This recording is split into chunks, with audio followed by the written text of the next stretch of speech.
Okay, so I have been streaming to nothing, and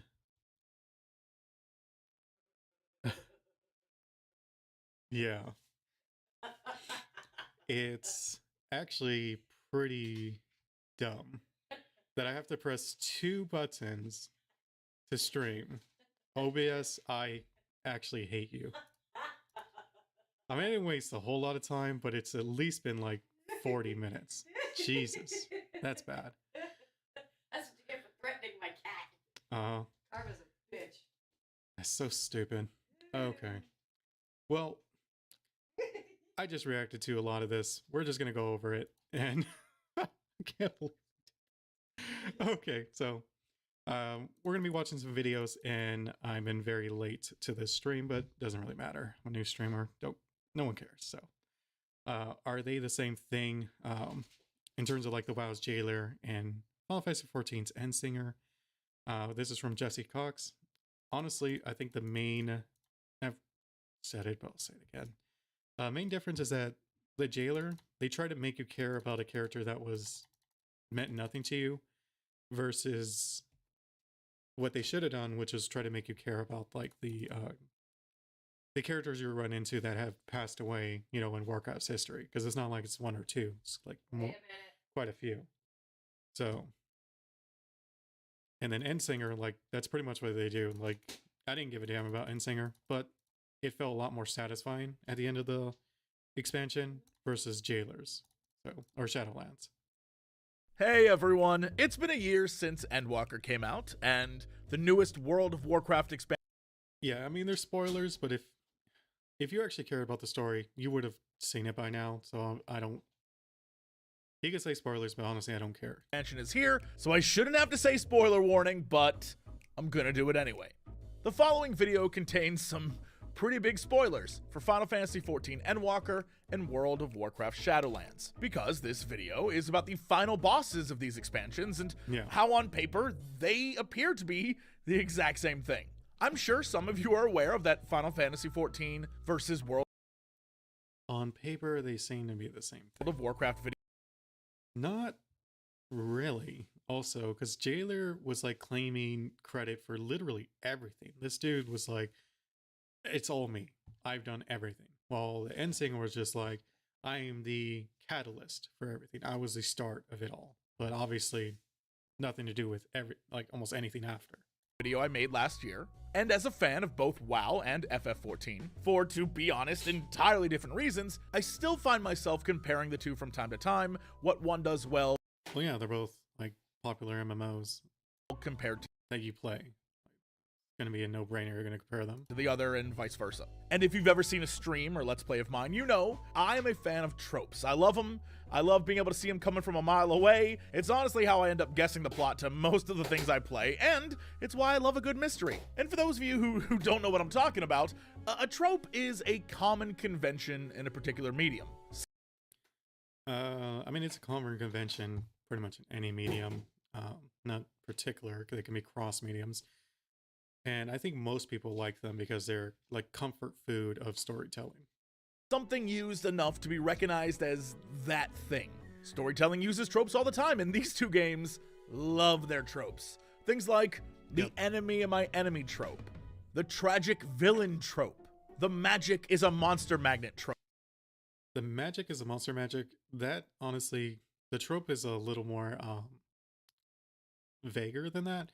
Usually it's this object or this power, this person, whatever it may be, is a monster magnet. Something is a monster magnet trope. Or one of my favorites, the chivalrous pervert trope. I'll be honest, that's one of my least favorites. Just because it's, I don't know, kind of dumb.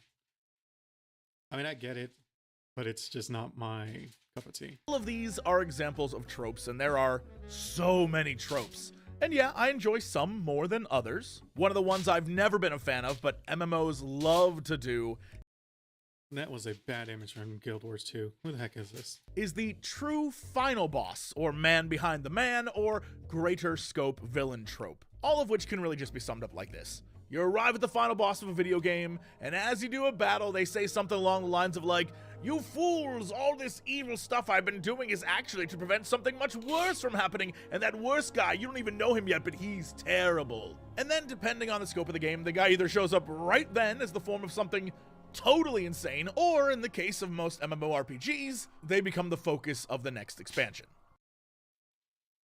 Yeah, I think that's one of the big problems with that is if they aren't a boss immediate to you, like that you can kind of care about, especially if they come out and kill the previous boss and now they're the new boss, like a second phase kind of thing. That's pretty cool. But when it's like, oh, they're the new boss of the expansion, it's a lot of forced, like they're going to try their best to force you to care about this character. I think it's And no one likes, like it's the same with like almost anything. Like no one likes things being forced on them, so. safe to say we've all seen this before, and it drives me crazy, because I've always thought it just seems like they were kicking the narrative can down the road. But I will admit, it is a great and easy hook to get people invested on what's to come next. But with that said, it can get very stale very quick, which is why I am very much over it.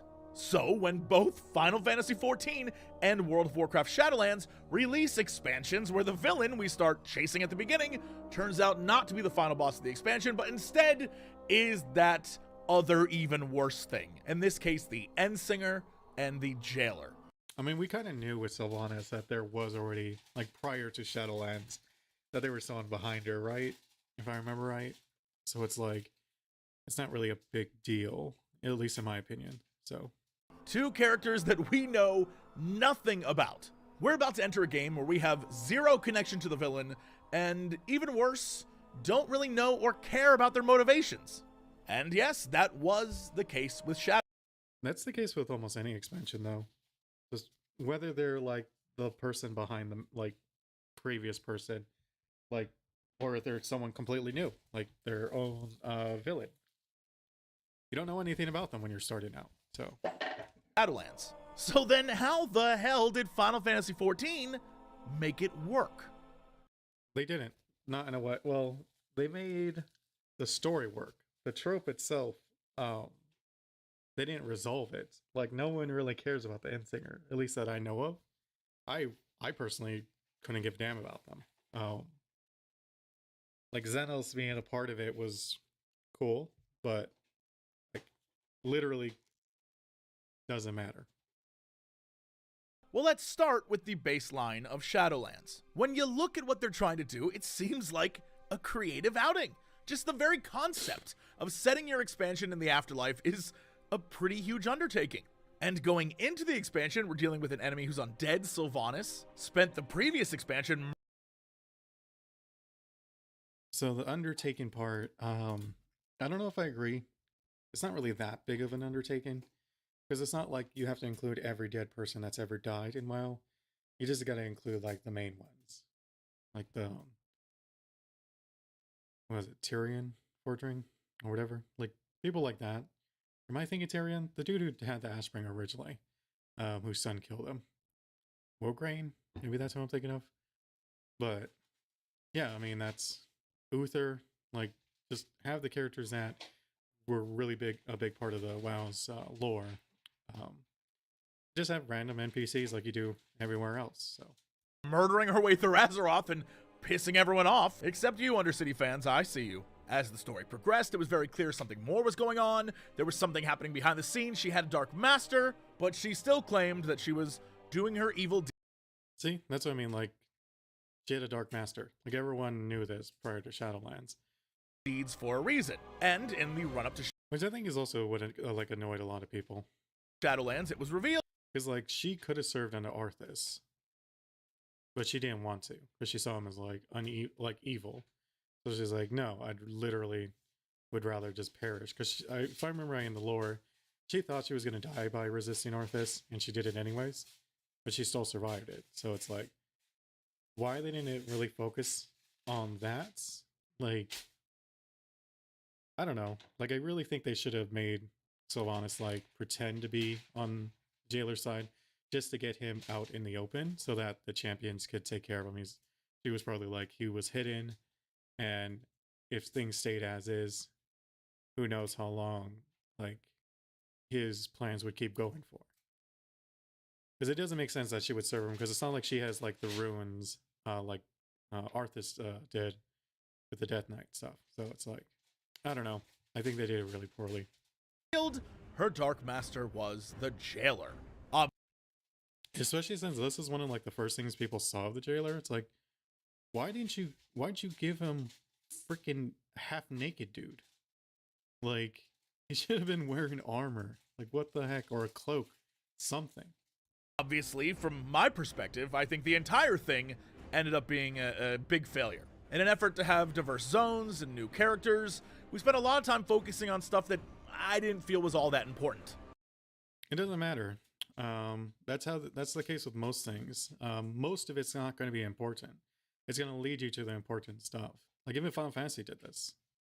So I don't know why he's bringing that up as if WoW did it differently. Final Fantasy, a lot of the like getting to the villains didn't really matter. Like, maybe in like questy, like we need you to do something so you can get experience matter, but not really. There didn't really seem to be a lot of cohesion between the zones, except for the Game of Thrones level politics happening between the leaders.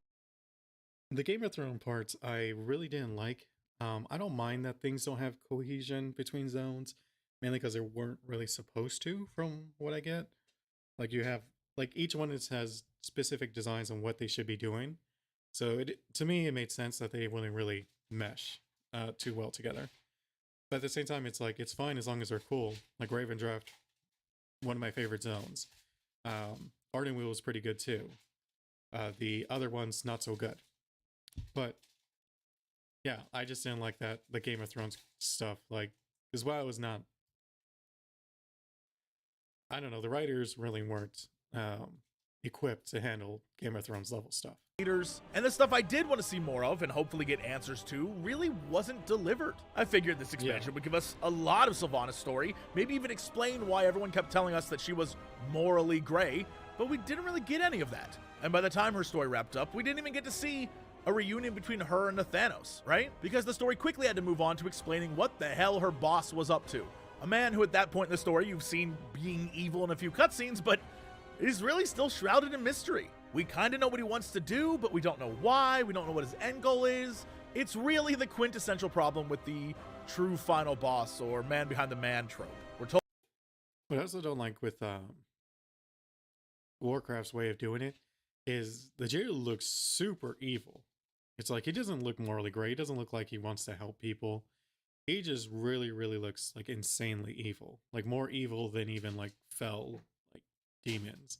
So it's like, for him to say, I was doing this all for you, this was to save creation, it's like, you would think you'd look at least a little less evil if that's really your goal, considering you probably made that armor yourself, you designed it. But you went with like the most evil aesthetic as freaking possible. Told by people we just met, who we're told are important, to go kill this guy because it's for the greater good. And that is pretty much what we do. We're still never really told why he's doing any of the things he's doing, but we know that he's going to rewrite reality, and it's our job to stop him. Once he's defeated, we're shown a very quick and pretty flimsy explanation of why he did what he did. But at that point, honestly, it's way too late. Apparently, he was once the arbiter of the afterlife and decided the first one's creations were defective and unable to... That part didn't really make a lot of sense to me, because it's like... Isn't the arbiter or whoever, like, at least the new one is like more computer than individual? Well, maybe was the issue, was that he wasn't. And to say the creators' creations were flawed, it's like, aren't they also them? I don't think they're part of the creators, right? I could be wrong, but I don't know. I stopped caring about the story pretty early on in Shadowlands. Stand the, yeah, you got it, greater scope villain to come. Yeah, that's right. The one true final boss who we've come to learn has orchestrated everything since the beginning of us playing. It's actually revealed. Also, it doesn't make sense that they were able to do that to him, but like, even though all four of them ganged up on him, I'm assuming they're all around the same power level at that time, he was still able to influence things to that degree to literally change like everything. It's kind of dumb. That I I really hate that trope. Divinity did that. I forget which Divinity game. It's a 3D action game though. Not Original Sin, or it could be that. I don't remember which one exactly. But they did that where this whisper, turns out it was a bad person who had been sealed. And it's like, how are they talking to me literally from like a seal made by a god? Like, it just didn't really make sense. That there is another something that's even worse than he is, and it's coming. And he was trying to be prepared for it, I guess. And now you, the player, have to stick around to the next expansion, I assume, in order to find out more. But yeah, that still, I think one of the reasons why the story doesn't really mesh too well is because the champions of Azeroth have taken down every single enemy that they've run into. So for him to say we're not prepared, it's like, oh, okay. Doesn't really follow the track record so far. So yeah, that sucked, and it still sucks saying it out loud again. But it should at least be understandable why it's... Like, I think it would have made more sense if like he was behind the mask, but it wasn't a case of him trying to kill everyone or gain power. He was just trying to test the champions. And each test they pass was just more further proof that, okay, you guys have made it. And this him coming into play was just the final test. Like, okay, you guys are now ready to face what is to come. And all that good, like, stuff like that. Like, something like that would make more sense to me. It sucks now. There was nothing at stake for the player. Sure, you're told there was, but I don't know anyone who found the jailer fight resonate with them on an emotional level other than, oh look, new loot. So then let's bring it back. Also, him turning into a weird golem is just dumb. Back and ask again, how on earth could this increasingly lame trope end up so differently in Final Fantasy XIV? Well, before we even start, Final Fantasy XIV is a story-heavy game, unlike WoW. So the onus is on the 14 dev team to make this trope work. They've got more real estate in their game for storytelling, but still, it's not an easy trope to make good. So let's start with the previous expansion. Just like Battle for Azeroth, the story beats were being set up in Final Fantasy XIV Shadowbringers. In it, the villain mentions that the reasoning for all their schemes was that, long ago, their people were killed in a great calamity.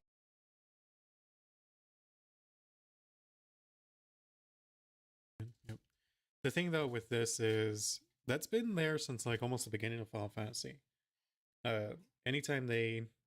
Like, their story's been there. Like, it's not like they pulled it out of nowhere. Like, the jailer feels like it literally was someone at Blizzard just came up with the idea randomly. And I think that was the case, if I'm not mistaken. But that's what I mean. Like, it wasn't part of, like, the overall arcane story that was always there, meant to be. So it had a lot to build up on. And it's also a case where Final Fantasy didn't really do you wrong with the existing characters to introduce this new character. While Jailer did, like, a bunch of people's favorite characters, Sylvanas, wrong, just to make him seem himself more important, which is a huge flaw with the writing team. So, And the cause was this mysterious song or sound from space. It warped their world, killed countless people, and only by creating their dark deity Zodiark, the same Zodiark we've been trying to fight since the beginning, could they stop this mysterious song. that's not true. At least from my memory of it, you're not trying to fight Zodiark. You're trying to fight the people trying to free him. Like, he himself does not ever come into play. It's all his, not even his minions. It's just the Asians or whatever they're called. And from what I understand, they really, it's because while he's sealed, the people who were sacrificed to make him are also sealed. I could be wrong on that. Oh no, it was I think Heidelin, who was made, because yeah, they made him to counter the song that was destroying their planet. But obviously he's an evil god, so can't really let him run free. So then you had a resistance group that made the light god, who could, counter him. The only problem is Hyland had to, like, literally break reality to counter him. Like, that's why there's a bunch of timelines in Final Fantasy. I'm pretty sure this is the case. I could be wrong. But because of that, because she had to break them, or break reality, is the original ancient ones, or whatever they're called, they also broke and became weaker versions. That's why you got That's why the normal people just aren't like super strong like the ancient ones were. But you know, it's like that Jet Li movie, the one where he has to kill his copies to become stronger. still kind of an amorphous concept, a weird footnote that is really not delved into. And like Shadowlands, the plot of Endwalker is pretty straightforward. I mean, if you keep the end of Shadowbringers vague enough, it does kind of sound like BFA as well. The secret behind-the-scenes evil corrupting our world from the beginning has finally been defeated. The last villain, the one who's been in front of our face the Yeah, who was that in Shadowlands, though? No one's been defeated. Like, they didn't defeat someone and then find out there was a person behind them. Right? That I know of? Not Sylvanas. We've been knowing about that. And Sylvanas wasn't really considered an enemy, like a true enemy. At least not to the Horde. Until she, like, betrayed him to go follow the jailer. The entire time, who is essentially at this point our arch nemesis, has gone forth to create a battleground for one last epic showdown. And so even knowing it's a trap, we march forth into the unknown, and there the expansion begins. And for Final Fantasy XIV, instead of Sylvanas, it's Xenos. And we're all like, this asshole's gonna go merge with Zodiark and become some final villain. It seemed like a pretty easy theory craft. I think another reason why Xenos works better than Sylvanas is Xenos was an asshole from the get-go. He was never, like, pretending to be a good guy. Ever. Like, he didn't care about his own troops. Literally, the only thing he cared about was a good fight. So. But when we, the player, finally stand face to face with Zodiark, everyone playing was asking the exact same question. Hold up, why are we doing this at level 83? We're not even halfway through the expansion. That's right, the game pulls the old switcheroo on you. I honestly thought it was a case where you would fight them and then they would run away somehow, like teleport, whatever it is, trope they use. Because he was unfinished, and like maybe the Asians would come in, help him escape so that he could finish whatever. Because he looks like he's barely like waking up. Yeah, and the big final boss we've been promised for 10 years is defeated. Oh, but remember that little tidbit about Zodiark being the thing that stopped the mysterious song? Well, it's back. And well, yeah, that's been a part of the story for like at least 3 expansions. So early in the expansion, the story completely shifts its focus to stopping this mysterious force we've never met before and honestly have never really cared about. And this is when and that's still the case. Like, I still don't really care about the end singer.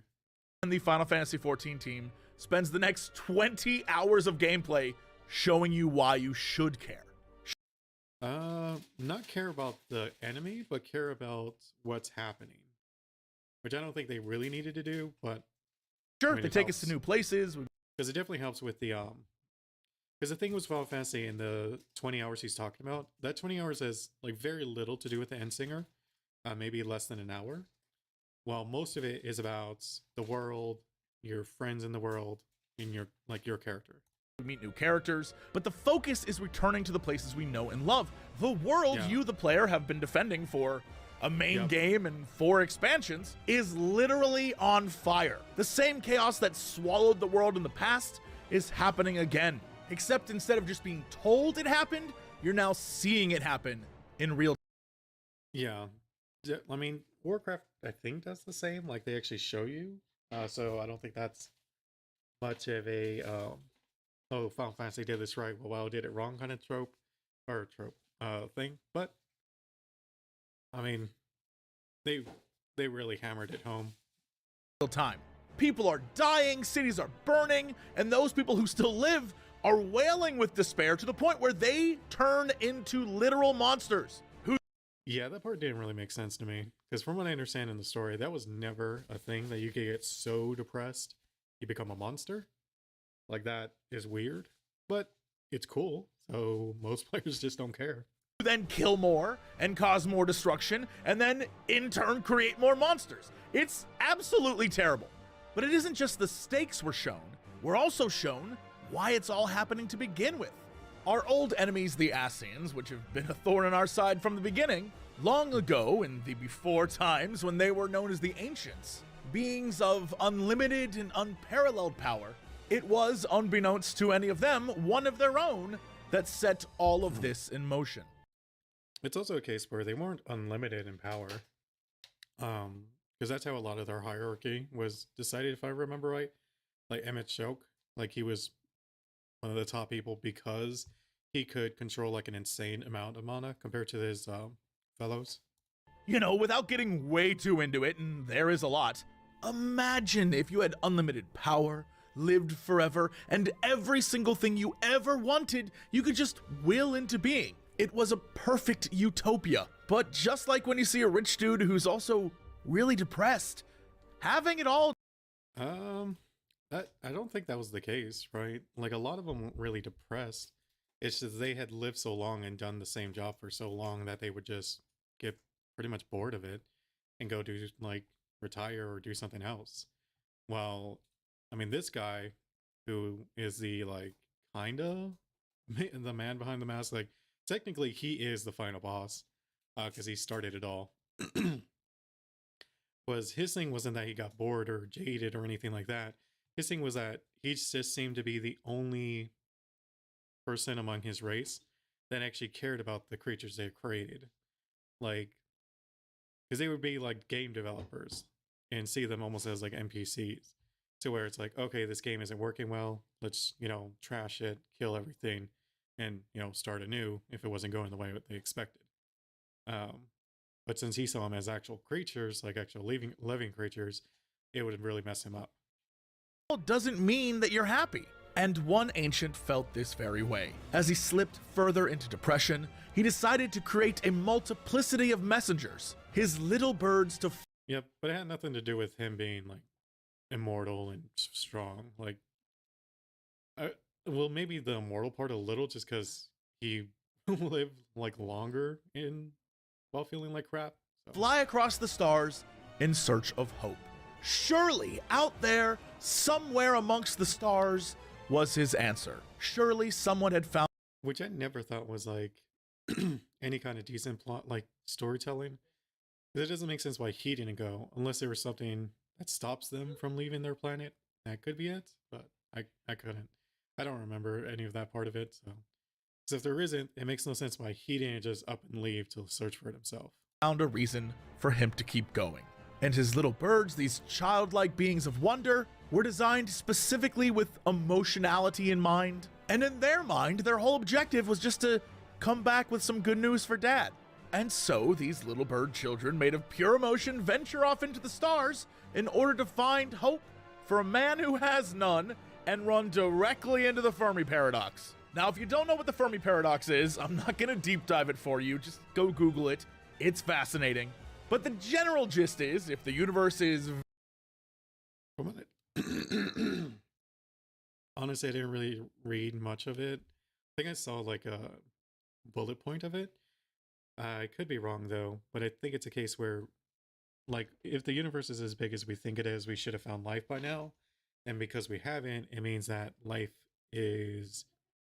like, there's a wall of some kind that is killing off life. And humanity is just on a when we get destroyed kind of thing. Or we're like the first. So that's why we see no life, is that we're just the first ones kind of thing. So I don't know how I feel about that. That's the thing, but yeah. I'm gonna take a small break here because I got to use the restroom. So I'll be back.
Okay.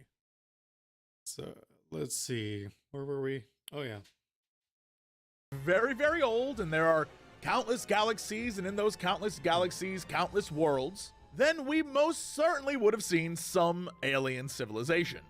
So why don't we? And the philosophical, scientific theory crafting begins from there. Trust me, read up on it. It falls directly into the existential dread category, and Final Fantasy XIV doesn't shy away from this. Yes, his creations do discover there's life out there, but the answer to the question of, is there hope for me out there? The answer isn't one that he's gonna like. Every single world and civilization, no matter how big or small or powerful or collapsing or polluted or whatever, every single one was engulfed by hopelessness and despair.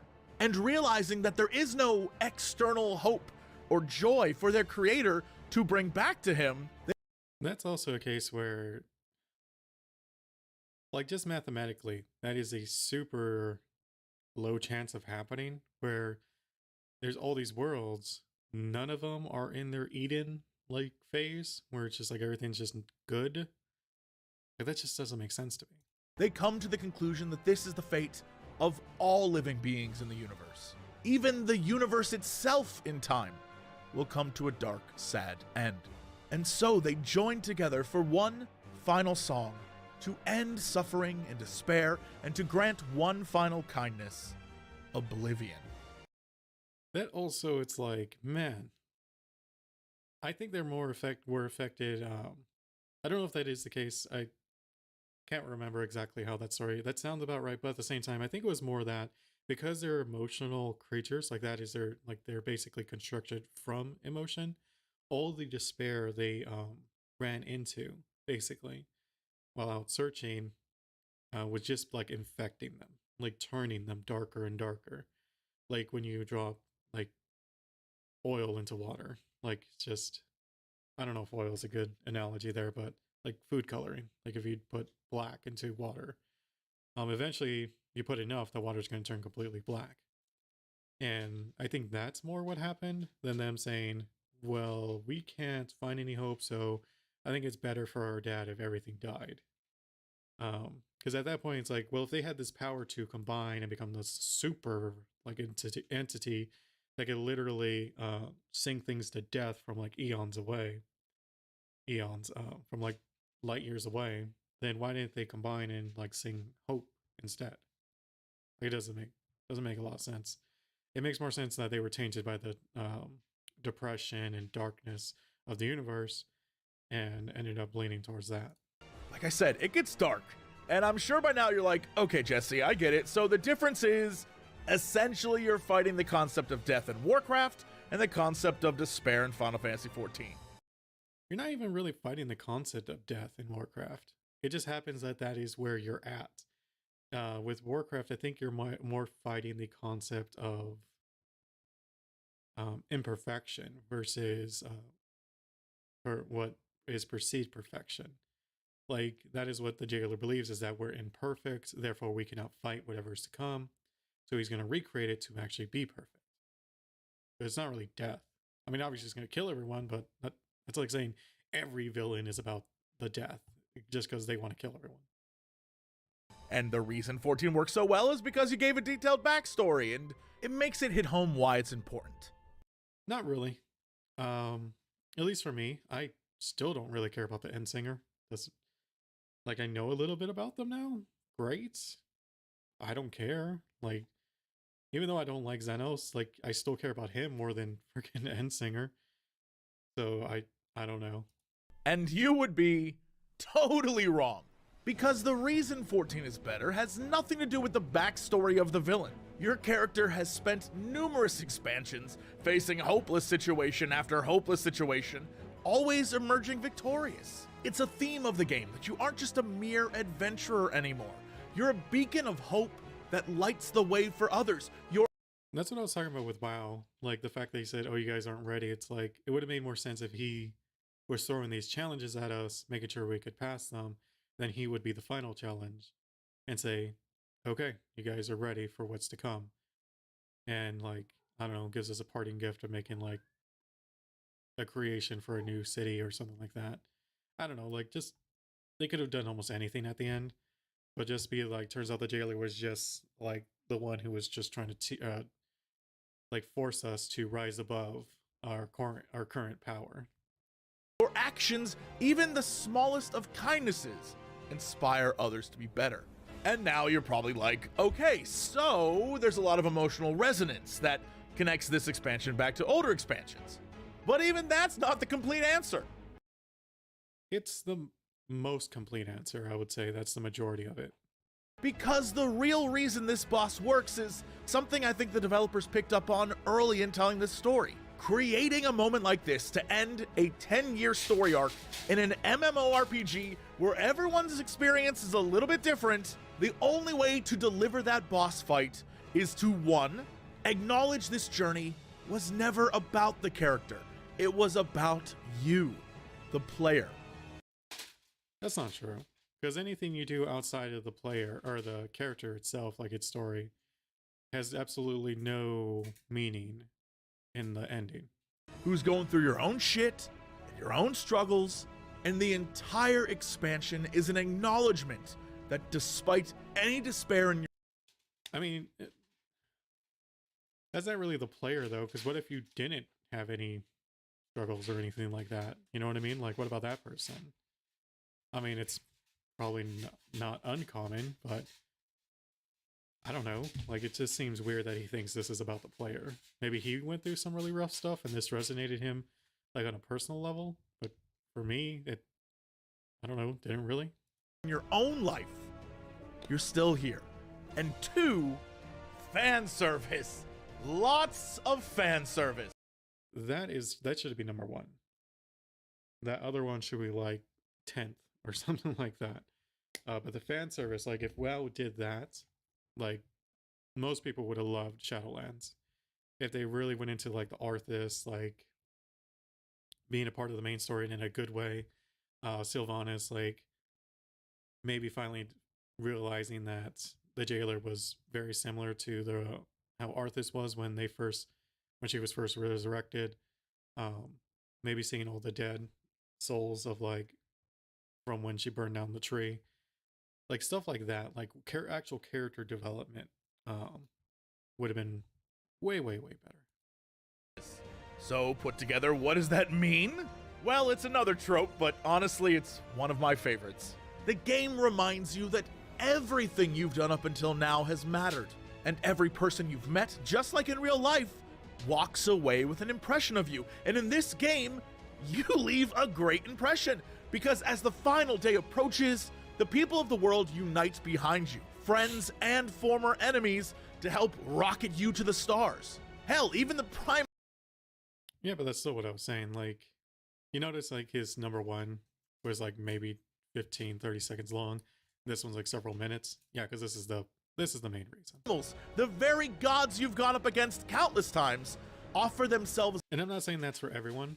Obviously, if you were going through a lot of stuff and this helped you through it because of the, innate nature of the story, which is like fighting against depression, just survive, you know what I mean? Like pushing against that, what seems to be, and like this pressure that it just is never ending. Like, of course, that's going to be more important to you, but I think for a majority, this is the more important part. Up to power your ship to the stars. And don't even get me started on the final zone. It is designed to make you cry. I didn't like the final zone. I know I'm like alone in that, most likely, but man, I didn't really care. Tribute to all who have given so much to help your character get there. Their voices cheering you on to the end. So it should come as no surprise that when you stand there, 1v1, facing the end singer, you're interrupted by your arch nemesis, a character you've been battling for some time now who just wants one final throwdown with you. And there he is, totally confused as to how on earth this thing is still alive. I take it this is your prey. Does it say why he's a monster? I can't remember. I just thought it was cool and didn't even question it. But why does it still live? Surely it is no match for you. assumed you would be above something so banal as despair. He sees this fight for what it is. Nothing that can stop you. To be fair, Xenos just would see that no matter who the enemy was, just because Xenos thinks you are the only endgame for him, therefore the only endgame for you should be Xenos. So I think he would have had that reaction to almost anything. So come, let us dispense with this distraction, you and I. And so we ride into the final boss fight on the back of our arch nemesis to a medley of previous final boss music. The final encounter of Endwalker. It was freaking awesome. I don't care about the end singer. Honestly, you could have replaced that avatar with almost anything. Still a great fight. Isn't about the boss, it's about you. The road that you've walked, the... Also, I think Endsinger looks cooler than the Jailer. The Jailer, rather, like, with all his armor on, does look pretty cool, but they never really showed the Endsinger, like, looking dumb with, like, naked and having his nipples showing for some reason. Hours and hours you, the player, have put into the game. The musical medley is a reminder of that. But like any good final boss fight, there's a second phase. But this isn't their second phase. The Endsinger thinks they killed us. This is our second phase. And the boss music is our theme song. Yes, it is literally a power of friendship moment, and honestly, it's perfect. Yep. And just like when you play a boss for the first time and don't know the mechanics and suddenly they gain all their life back, the Endsinger goes from strategic attacks and throwing planets at you to now wildly flailing in order to prevent the light from engulfing it. Because despite knowing that the Endsinger may be correct, that in the end we all fade away, you never lose hope. The Final Fantasy XIV writers saw what they had to do, make this trope about another big bad who's way worse out there, and not only did they set out to deliver a backstory, but they also made it clear that that part wasn't even all that important. Well, the backstory, yeah, like, it's not like there was a lot of backstory. It's literally something that could be told in like a minute or two. Because the real story... Which is also, like, technically the Jailer has a backstory. He was the arbiter. He thought creation was flawed. He was jailed for that thought, I guess, because he got canceled. And so he got mad, decided to cancel everyone else, and just recreate reality to his, like... Man, that sounds like some crazy, like, leftist or right, that doesn't really matter what, like, side you're on. Like, where you want to get rid of all opposing voices and just have your universe. Is acknowledging where you started, where you've been, and those... The fan service that he was talking about, like, that's literally it. Like, Shadowlands, if they leaned way more into that, like Final Fantasy did, because Final Fantasy, even if you took their Endsinger's backstory and all that, like, it still doesn't really matter. It was the fan service that got a lot of people, or at least me. I shouldn't say a lot of people, but I don't know. I felt like they way focused more on the fan service aspect of it. You've met along the way. The good, the bad, all of it. Not just in a video game, but in your life. And that shit is universally beautiful. Like he says life, like, I really think he may have gone through something during that time. Which I get it if you did, like, and you play this game around that time, well, it's really going to hit you different. For me, didn't really matter. Not that I have like a perfect life or anything, but I didn't lose anyone, so. There you are. And so we circle back to World of Warcraft, which seems lacking in comparison. But because of who I am, you know, I can't just let it sit at that. I have some ideas of how I would have changed Shadowlands. And trust me when I say I've thought about this. It's not even that complicated. I don't have to change the theme or even the overall structure of the expansion. Shadowlands could have been roughly the same, except the focus always should have been on fan service. Just like... So what I just said, like, it has nothing to do with that, like, fighting depression thing that made it good. It was this fan service. A quick social experiment, if you'll allow me. You've died or taken a weird portal, you're in the afterlife. Is your priority going to be deep diving the political infighting and machinations of various factions? Or would you go find a lost friend or family member? Maybe plan a lunch date with a dead celebrity you always admired? Why they thought anyone would give a damn about the truly unimportant characters that manage the afterlife. The Well, there's nothing wrong with introducing them, having a role. I think the problem is that they should have been side characters, while the old characters should have been the main characters. Focus of the expansion from the beginning should have been about giving a send-off to the characters players both loved and hated for the last 15 or 20 years. Just giving the players that little bit of closure on just a few storylines would allow them to finally work in all those other characters that have to sit on the sidelines for every other expansion. Also wrapping up plot points like, oh, I don't know, the giant sword. I mean, how are you going to do that with Shadowlands? It has nothing to do with it. It's freaking Burning Legion. Or the fact that everyone's favorite Draenei is now a literal genocidal maniac. That came out of nowhere. I have no idea where they were going with that one. I'm assuming they're trying to paint it as the light breeds like cultism, like fanaticism. But it's like they already have the void for that. So it's like I really don't get it.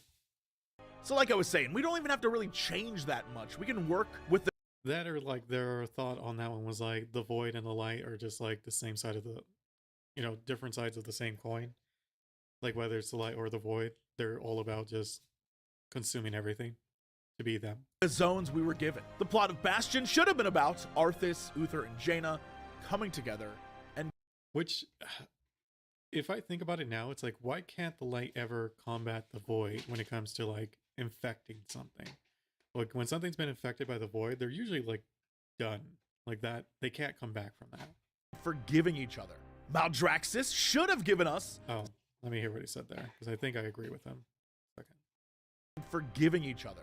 Maldraxxus, Uther, and Jaina up plot points like, oh, I don't know, the giant sword, or the fact that everyone's favorite Draenei is now a literal genocidal maniac. Yep. So like I was saying, we don't even have to really change that much. We can work with the zones we were given. The plot of Bastion should have been about Arthas, Uther, and Jaina. Yes. Actually, I think Anduin may have been a little bit better. I don't know why Arthas, I think Kid Arthas should have been here. Coming together and forgiving each other. Because if I remember right, Arthas had to like separate himself or something like that. If I remember right, I could be wrong. Maldraxxus should have given us some amazing send-offs to heroes that we've known throughout the series, like Saurfang maybe meeting his son in the afterlife, Bane and Cairn getting closure. Hell, exactly. Like, completely agree. a group of them could have teamed up in that zone, and then it would have made the scene later.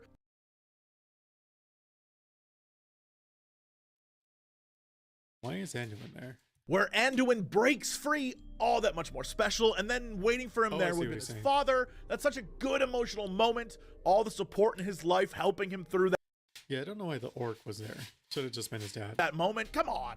Revendreth would have been about the villains we fought and potentially seeing another side to them. Maybe underneath all that hatred and anger and rage, there's some good in them. Wait, Illidan's dead? Pretty sure Illidan's alive. Did he die and I just didn't know? Oh man, it's gonna bother me. I'm gonna look that up. But yeah, Arthas when he was the Lich King. Gul'dan, let's be fair, Gul'dan was an asshole, worse than Garrosh. And then you have Deathwing. Deathwing I would really like if they went into his story. There's some good in them, except Garrosh, who is still an unforgivable giant piece of shit. And Garrosh, it's weird because it's like, you would think they would torture Garrosh with like his past, like with his mom, because he was like freaking huge pussy. Like, let's be fair. When you first meet Garrosh, the dude's a freaking loser.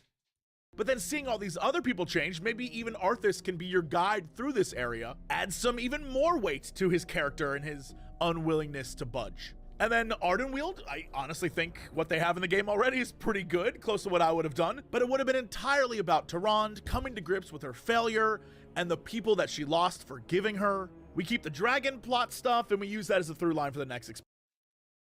Yeah, I think they did Ysera's part of it pretty well. Though I don't like that she died to begin with, but they're gonna kill her. I think that was a pretty cool way they continue the story for her. Tyrande coming to grips with her failure. Yeah, but I think it should have been Tyrande and Sylvanas. Sylvanas coming to grips with what she had done, while Tyrande coming to grips with the fact that she failed her people. expansion. Now, why did we do all this, Jesse, you may ask? Well, it all comes together in the final fight, where, again, because who gives a damn about the jailer, this moment is for you, the player. This guy thinks he's some unstoppable evil that's gonna wipe out reality, but you are the champion of Azeroth, and this time, you brought your friends. Yes, I am 100% stealing from Final Fantasy IV. Yeah, I mean, you don't have to do this, honestly. No one really, like, the whole friendship thing is, it's whatever, if I'm going to be perfectly honest. I think going through, like, the main story and quest and running into them, and even in the raid, maybe them being there to do some stuff here and there, would have just been perfectly fine. 14, but some They didn't have to play, like, a major role. of WoW's best stuff is stolen from other games. So as you're battling the jailer with your raid, imagine it looks Yeah, I think WoW did a better job. I've mentioned it before with the dragon. like he's gonna wipe you, and then the music swells, and from the sides, Jaina and Arthas and Uther appear. But wait, that's not all. Tyrande and the countless wisps of Teldrassil descend from above. Oh, okay. I was thinking that, but with like Sylvanas, like seeing all of them, seeing all the elves that she had killed. All the warriors of the past, we're talking your favorite characters from Who the the heck is beginning. this? They're coming through. Is that Garrosh's dad? Hellscream? Like that would be cool too. Is that if like Garrosh's dad, like he runs into him and his dad's like disappointed with them, with the fact that he went all like orcs or nothing, like everyone else can die. Basically like a huge racist. Through portals like it's endgame, and just for good measure, Garrosh, who has been a dick through the entire expansion, who probably, in my version, would have been the final boss of a raid or a dungeon, he comes through like no one's gonna end reality unless it's me, you son of a bitch. It's kind of dumb. I mean, it would have been funny, but I think it would have been more interesting to have like Garrosh. No! Oh.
Okay, well, gotta stop there for a second. Just had a cat that was about to take down a TV, so okay. What I was saying. Oh, with Garrosh, like instead of being part of like the final fight, I really don't think he should have been. Should have been like a dungeon where Garrosh, you see him trying to go through like his family matters, like his dad, his mom, and stuff like that. Because let's be fair, that's what he really cared about. And since they died, he kind of went crazy. It was all about like Horde number 1. So I think that would have been more interesting. Can you even imagine how hyped this fight would be? And that's not even a detailed version, that's just an idea. But that moment alone would have the fanbase hyped for countless expansions to come, because the payoff for caring was there. And it all comes back to that, really, acknowledging the people who play your game, especially in MMORPG, are your game. Without them, the world dies. Yeah, but it had nothing to do with the other players. Like, what is he talking about? It's okay to give your players something every now and again that says, Oh, I see what he's saying. Okay. I mean, yeah, the fan service. Like, fan service is huge. Like, they really should have. And it was the one expansion that they really could have leaned in on. we get you. And I mean, they kind of do it with, what is it? Warlords of Draenor, in a way. Like, you meet Thrall's dad, his mom, and Garrosh, like his dad, like Gul'dan. So it's like they lean into it like pretty much, like pretty well. I think they could have done more with it, but like Shadowlands, man, they could have, man, it had so much potential, like from a writer's perspective, to make characters actually, or the players really, really get into it with the lore, like for characters they know about. I don't know, just like even Dragonflight's doing a pretty good job of it with like Chromie, Alex Raza, Caligos. I truly, from the bottom of my heart, hope the new direction WoW seems to be headed with Dragonflight is... They have been so far, but it's like, man, you think about it, it's like if they had that same mentality in Shadowlands, what a good expansion that would have been. I don't mean like rating wise, I don't really care, like, but lore wise, it would have been one of the best expansions. the start of something But it made it the worst, which is a shame. new for the game. Because it's so sad that a game that I played for 15 years couldn't find a way to connect with me as a player in a setting that very much... What they could have done also with Shadowlands is have it where you meet players that you had killed in the past. Like obviously maybe not the exact ones, but like if you're on the Alliance, you would see Horde like ghosts being like, I was a champion, but you ended that hope for my people or something like that. You know what I mean? Like I think that would have been pretty cool. should have. Yet a game that I just started playing 2 years ago has managed to consistently and in unexpected ways do things that a lot of AAA game developers simply aren't willing to do. And so A lot of Final Fantasy stories are also kind of isolated, or at least like the side stories, but they're really, to really well stick done. with the theme, I hope to see great things from both these games in the future as we move into the next phase of their existence and beyond. Definitely, like that's, I think if you're into either game, you're going to want that. And even if you're not, like each game will push the other one forward, I think. Like how Warcraft is finally changing its ways, and I think Final Fantasy is like a part of that reason. I mean, even look at the Dragon Riding from Guild Wars 2. Like, hopefully they start realizing they can do that with the other mounts. So, And I hope you find the game for you. I hope you enjoy yourself. I mean, you don't have to find the game only for you. You can just play both, right? It's not like it's exclusive. Once you like play one, you can't play the other. So it's a good video, definitely. Like I 100% agree with a lot of his points. Some of them I think may have been more personal for himself, like the whole fighting against suppression being the main reason why people like it. Don't agree. I think the fan service was 100% the main reason. The way the final boss, like, it almost makes it feel like Final Fantasy did a better job in making you care. Not true at all. I don't know if I care less about the jailer or Endsinger.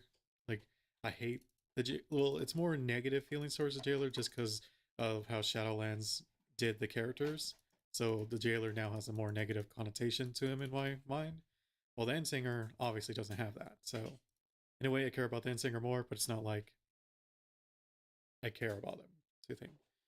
So that's are they the same from Jesse Cox? I would say in a way yes, but the overarching story was done way different, which is the main would be the main reason why a lot of people like Final Fantasy 14's ending versus WoW's Shadowlands ending. So, all right. So next one is the future of MMORPGs has never looked better. Do I agree with that? I don't know, because there wasn't that long ago that like MMO after MMO was coming out. Like at Final Fantasy 14 when it came out, Wildstar when it came out, there was like several Aeon, so many that were that came out at a time, and none of them lasted. Terra as well, like you had a bunch of them. So it's not like even if more MMOs come out, I mean, it did look like not too good after those because obviously they were all failing, and who wants to make games in a failing genre? I know that they're kind of coming back with, especially with Final Fantasy 14's like Rise. Even though Warcraft has obviously fallen a bit, it's still like a huge juggernaut. So that's always been there. But yeah, no, I don't know if it's like the best it's gonna be, but we'll have to see. Like, could be the similar case. All these MMOs come out and they end up dying not too long after.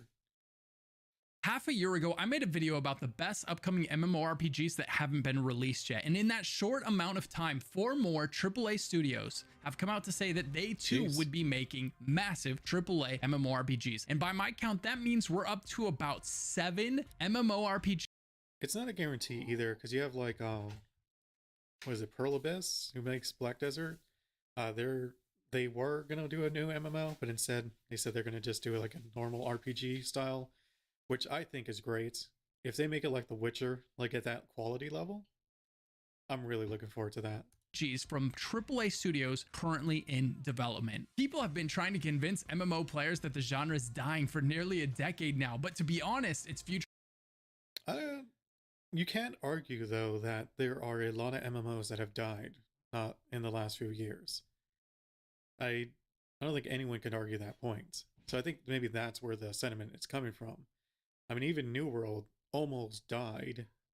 I mean, then again, it was its own fault, but like I could see why people would think that. Future has never looked brighter than it does right now. 2023 alone looks nuts. We've got Throne and Liberty coming out in 2023. ZOS is likely going to announce their unannounced title in 20. Also, some of these MMOs are coming out are seeming like PvP focused. Like I think Throne and Liberty's a bit on the PvP focus side. So is Ashes of Creation. So it's like those two alone, and there could be more. We'll see. But I think those games, it's going to be really, really difficult for them to implement a PvP system that's going to be universally liked, only because it's hard to get that right. I think the main thing they really have to look out for, if they're going to keep on track with the PvP, being like a major component to their game, is have it where the feeling of hopelessness from a player engaging in it is as low as possible in terms of their when they run into it.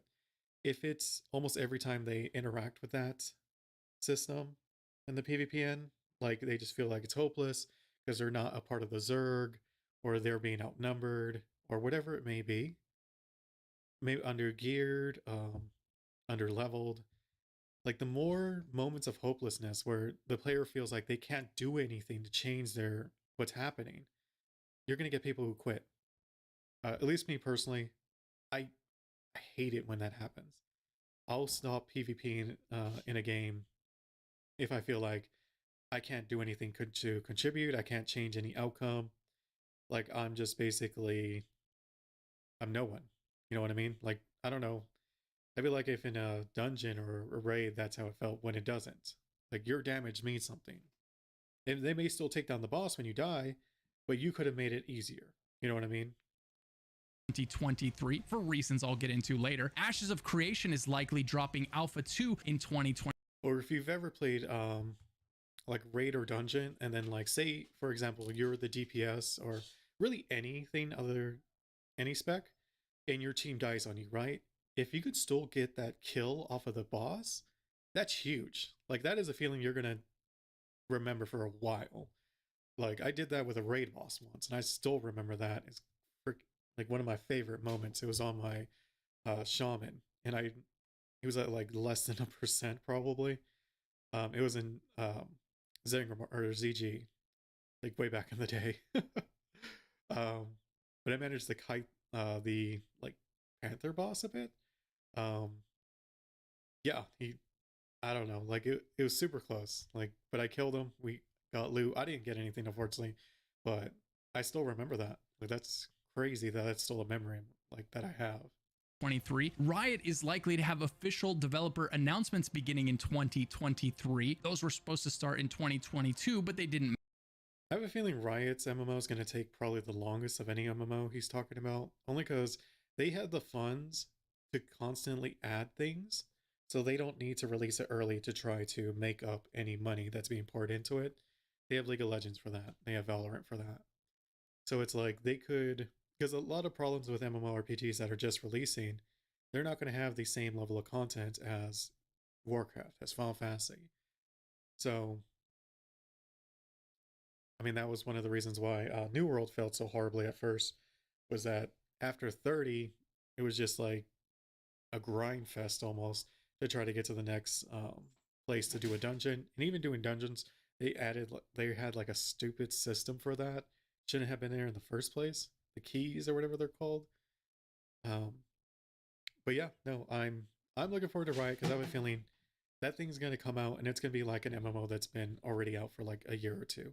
Make it. So my best bet is that that'll start in 23. And according to the developers, Soulframe is going to be in a playable state in 2023. 2020 Soulframe looks interesting. I really like its melee focused. I don't mind shooters, like I play them. I played Warframe like crazy, but I played Warframe mostly for the abilities that the characters had than the guns. So looking really forward to that. 23 is looking like it's going to be an absolutely incredible year for the genre. So if you want to be kept In terms of news, but how many are coming out in 2023? up to date on all the latest MMO news, make sure you subscribe to the channel. Now let's dive in and talk about everything we know about the upcoming AAA MMOs currently in development. Horizon Online by NCSoft and Sony. In a surprising I don't think this is going to come out anytime soon. I could be wrong, but I just have a feeling that thing's not going to come out till like 2025. twist that no one saw coming in our timeline, Sony and NCSoft have seemingly teamed up to make an MMORPG for the Horizon franchise. The idea is amazing if they can pull it off. Like, I really like Horizon's world, and the overarching story is really cool. This is a fascinating concept to think about. Sony is responsible for titles like God of War and Horizon, games with amazing storytelling, while NCSoft has put out some incredibly successful MMOs like Lineage 2 and even Guild Wars 2 by way of ArenaNet. These two teams could be the perfect marriage. NCSoft stated that they have an internal development team working on the title. Meanwhile, we've seen job postings from ArenaNet about working on an Unreal Engine 5 powered online fantasy RPG. Is ArenaNet working on Horizon Online? Are they working on Guild Wars 3 or neither? I don't know yet, but let's stick to what we do know. Negotiations have concluded and development has begun. So it sounds like this NCSoft Sony partnership is actually happening. You have to imagine that since it's an important franchise for Sony, Sony would keep the monetization of the MMO, let's say, purer than NCSoft titles have come to be known for in recent years, which means we could see.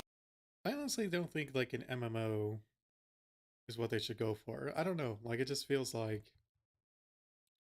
if they just made it just like Horizon but multiplayer, like maybe a bigger world, I think that would just be better. Like, think Skyrim with a multiplayer mod.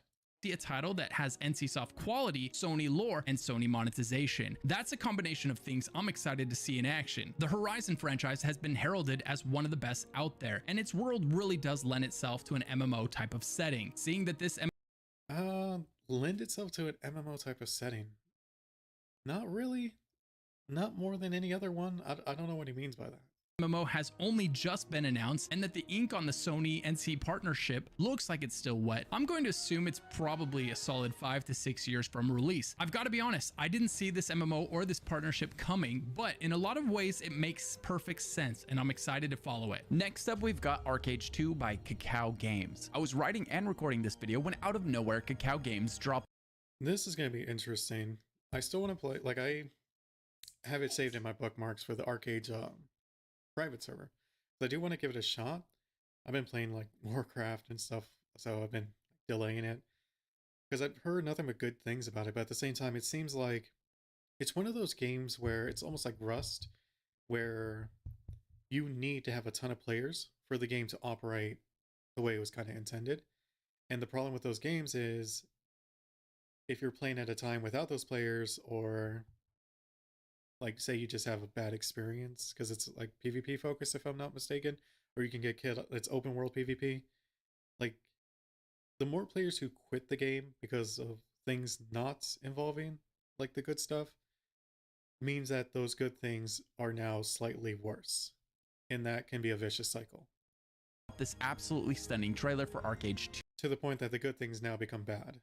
Already surpassing my expectations for this game. The timing couldn't have been more perfect, amazing, so I'm adding this section at the last second. And thanks to an interview from the developer, we have some great information to share. The game will be released on console and PC, and they're shooting for a 2024 release.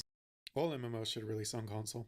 I truly believe that. And I know with Warcraft, they say they can't really do it. I play Warcraft with a controller. I use my mouse every now and then, but most of the time I'm playing with a controller, just because to me it's just more comfortable. I mean, I can play with a keyboard and mouse. I just prefer not to. State. This is going to be another MMO built on Unreal Engine 5, and it's crazy to see how good these MMOs are looking on Unreal 5. We first learned about ArcAge 2 about 2 years ago, but haven't heard a lot since, until this week when they dropped this gorgeous teaser trailer. According to the developers, this game is going to feature a seamless open world, and if you're following the progress of Ashes of Creation, you'll see some familiar features in ArcAge 2, as Ashes has drawn significant inspiration from ArcAge 1. The developers plan for ArcAge 2 to have action-packed combat, as seen in the footage playing. I think Lucky Ghost has a video on that, where he worries about the PvP system affecting it, and I would say most players would agree, especially players who have been burnt by such systems, myself included. So it's like, I may react to that video. I don't know if I have yet, but I definitely agree with a lot of his points Right now, and they're putting a lot of time and money into telling an immersive and compelling story. They also said that it's very important to them that the game really has cool. AAA visuals and takes advantage of Unreal Engine 5's capabilities, and based on the early footage, it looks like they're succeeding on this front. The game aims to have a more non-linear progression and a focus on a more personal story and journey than ArcAge 1 did. The story of the game will portray Aurora when it was first discovered and people were first starting to settle there. The story will involve discovering and solving the mysteries of an ancient civilization that had been forgotten for thousands of years, leaving it to blend in with the natural environment. And this kind of reminds me of the Dwemer from Elder Scrolls' franchise. Oh, I was gonna say it reminds me of New World with their new expansion. But yeah, I mean the Dwemer, they were super advanced though. I wonder if that's the same thing. Except this time you're actually going to get to solve the mystery around this lost and forgotten race. The developers went on to With the Dwemer, I think you kind of do. Like they basically stumbled on something. It's like a dwarven story where they basically pushed things too far, found something they weren't supposed to, and that wiped them out. I could be wrong though. say that ArcAge 1 had trade runs that were may be a enjoyable theory, but correct. had many flaws. So in ArcAge 2, they're going to bring the system back but greatly enhance it. Players will be allowed to participate in these both alone or in teams, and this system might remind you of Ashes of Creation's caravans. They also pointed out that housing was a popular feature from the original title, so this time they're going to be improving that and adding more customization, as well as allowing players to live in towns with their friends and even create their own towns with their guild members. We are now wrapping up 2022 and stepping into 2023, and this game is slated for a 2024 release date. That's great news. Between this and the other MMOs on this list, we're going to have plenty of MMOs to try out in the next few years. Clearly, good MMOs are hard to find. Fortunately, good VPNs aren't, which brings us to the sponsor of today's video. Nord. Did you know NordVPN is the fastest VPN? Yep, this has been tested and verified. With over 5,200 servers in 59 countries, there is a server near you with blazing fast speeds no matter where you are, giving you the best connection to your games and TV shows. Speaking of games and TV shows, a lot of games are sold cheaper in other countries, or sometimes not available in your country at all. You can use NordVPN to browse games and prices in 59 different countries to find the best deals for you. You can also find streaming platforms at lower prices by placing yourself virtually in those countries. Can't watch a show because it's airing in a different region than what you're currently located? Use your VPN to be there virtually so that you can watch what you want to watch when you want to watch it. If all of that isn't enough, NordVPN also has threat protection with advanced anti-malware capabilities. Nord has become more than just a VPN. It's a powerful cybersecurity tool that can protect you from malware, spies, and stalkers. If you aren't already protecting yourself with NordVPN, or if you're curious about the access to games and TV shows around the world, try NordVPN now. The best part is it's absolutely risk-free with Nord's 30-day money-back guaranteed. If you're not satisfied in any way, cancel and get your money back. Use my link to get exclusive NordVPN pricing at nordvpn.com/luckyghost. For your convenience, I'll also toss the link in the description down below. Thanks for listening. Let's talk about the next upcoming MMO. Next up, we have Soulframe by Digital Extremes. Digital Extremes, the creators of the incredibly popular Warframe franchise, have announced that they would be also making an MMORPG. Recent additions to Warframe saw them adding more and more MMO-like features, including sprawling open-world zones that felt like they were trying to pivot Warframe itself into being an MMORPG. Well, it looks like rather than trying to turn Warframe Yeah, because Warframe is more just a multiplayer hub-based game. I think I've talked about it before. So that's going to be cool if they lean towards the MMORPG route. You know what it kind of reminds me? The enemies? They kind of remind me of that one Xbox game. I think Lost Odyssey was what it's called. that game was really good too. So hopefully they got inspiration from that. Into a classic MMORPG, they're just going to create an actual MMORPG called Soulframe. They just began actual work on the MMO in the spring, but it's going to utilize the same engine as Warframe, which should greatly speed up its development. They are calling the two sister titles and saying that improvements to one game can be implemented into the other. In fact, they even went as far as to say they hope to have people in and playing the game within a year. Now, given that a good MMORPG tends to take the better part of a decade to develop, this sounds incredibly ambitious. It does make me wonder how deep of an MMORPG it could be if they intend to have people playing it inside of a year. I assume they're talking super early testing of super basic systems, but let's just say that I'm definitely curious to see how much of Warframe is going to be repurposed and repackaged in this game to make this timeline possible. If you're a fan of Warframe, don't I mean, most of the games he's talked about so far aren't anywhere close to release to 2023, so I don't know why he said 2023 is like going to be a really good year. worry, their plan is still very much to continue supporting Warframe after Soulframe releases. The plan is for it to be a fantasy, magic-heavy MMORPG, much more of your typical melee and magic type of universe than the Warframe sci-fi gun-heavy universe. If you've played Warframe, you know exactly how fast-paced it can be. As a new player, you quickly realize that if you want to keep up with your teammates, you better get good at leaping through the air, and fast. Soulframe aims to slow that down to a more impactful and slow combat style, much more suitable for MMOs and the group content that they offer. It'll be interesting to see how they go about monetizing this MMORPG. Warframe tends to focus on monetizing pay to advance faster. A lot of things in that game take a very long time to grind This part or gives me research. like a Dark And when Souls it comes vibe. to MMORPGs, pay to advance faster is often a nice way of calling something pay to win. So I kind of hope that they approach the monetization from a different angle for the MMO's sake. As of right now, they've given no indication of what the monetization model will be, other than that it will be free to play. If all of that sounds interesting, you can swing by the website now to reserve your in-game display name. All you have to do is solve the puzzle on the landing page. And by the way, if you just want the answer to that puzzle, here it is. Ultimately, I'm excited to try this one out. I love Warframe's art style and have sunk quite a bit of time into it, but I've always stepped away as the grind that is put there to incentivize you to pay to advance faster inevitably just becomes too much, and I put the game down again. Still, it's a quality game, and the idea of this developer working on an MMO is something I'm definitely excited about. Next up, we've got a Dune MMO from Funcom. Back in 2019, Funcom announced that they were working on a Dune MMO, but this year we finally got an actual announcement with more details and a cinematic trailer. We don't have a lot to go on this one other than what we know from the Like, if there's no gameplay trailer, then you know that MMO is like years from being anywhere near release. cinematic trailer they released and their website. Dune Awakening combines the grittiness and creativity of survival games with the social interactivity of large-scale persistent multiplayer games to create a unique and ambitious open-world survival MMO. Rise from the survival to dominance in a vast and seamless Arrakis shared by thousands. I don't know why they would make this an MMO. I think one of the problems with making a Dune MMO is that it's just desert. I don't know, I feel like that would get boring after a while. Because it's not like you can go anywhere in Dune. Like, it's just the one world, and it's like a world of deserts. Of players. Now, this is the developer that made Conan Exiles, which is described as an online Don't get me multiplayer wrong, survival like, game with it's definitely cool, especially that they have like sandworms and stuff like that, which like all desert like areas for some reason have. But I don't know. I just don't see it lasting long term. mounted combat set in the lands of Conan. They would have to be cases like I'm trying to think of what they could do. I think one is obviously like a sunken temple of sorts, like a huge building under the sands that you just go in and explore. Like, it's massive, so maybe it could be its own little world. Another one would be going into like a cavern that you drop down and you end up like in prehistoric times. That would also be cool. Like, I guess there is a few things they could do there, but it's pretty limited.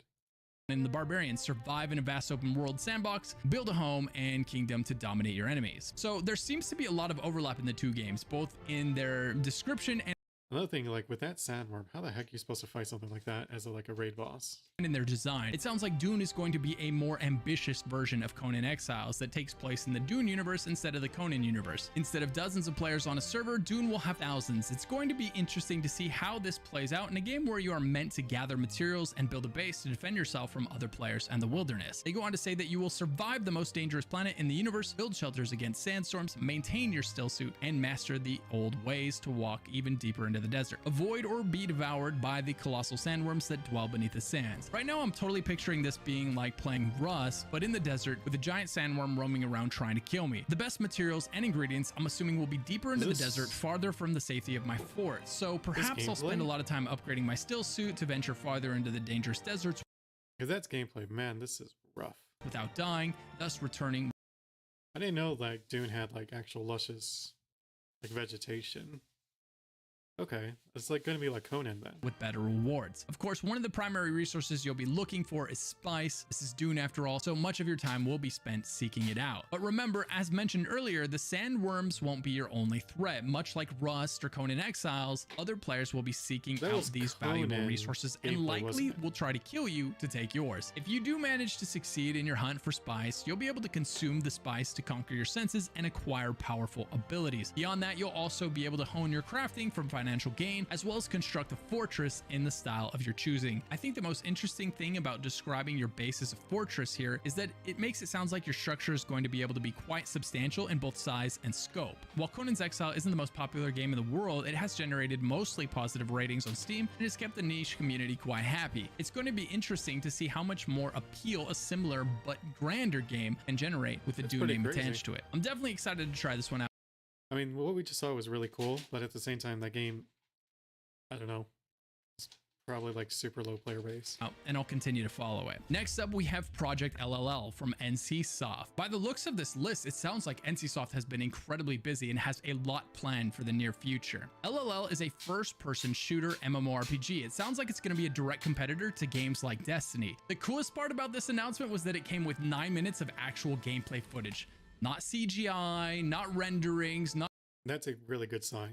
graphic art. 9 minutes of someone actually playing the game. So this game is a substantially long way into development. Normally we don't get to see actual gameplay for MMOs until years after we've heard the game's name whispered over the internet. So yeah, I love this. And the game looks solid. The gunplay looks great. I can definitely see this game being a hit with past or present Destiny players. It was also announced that the game has a vast open world in which more than 30 square kilometers of land are seamless.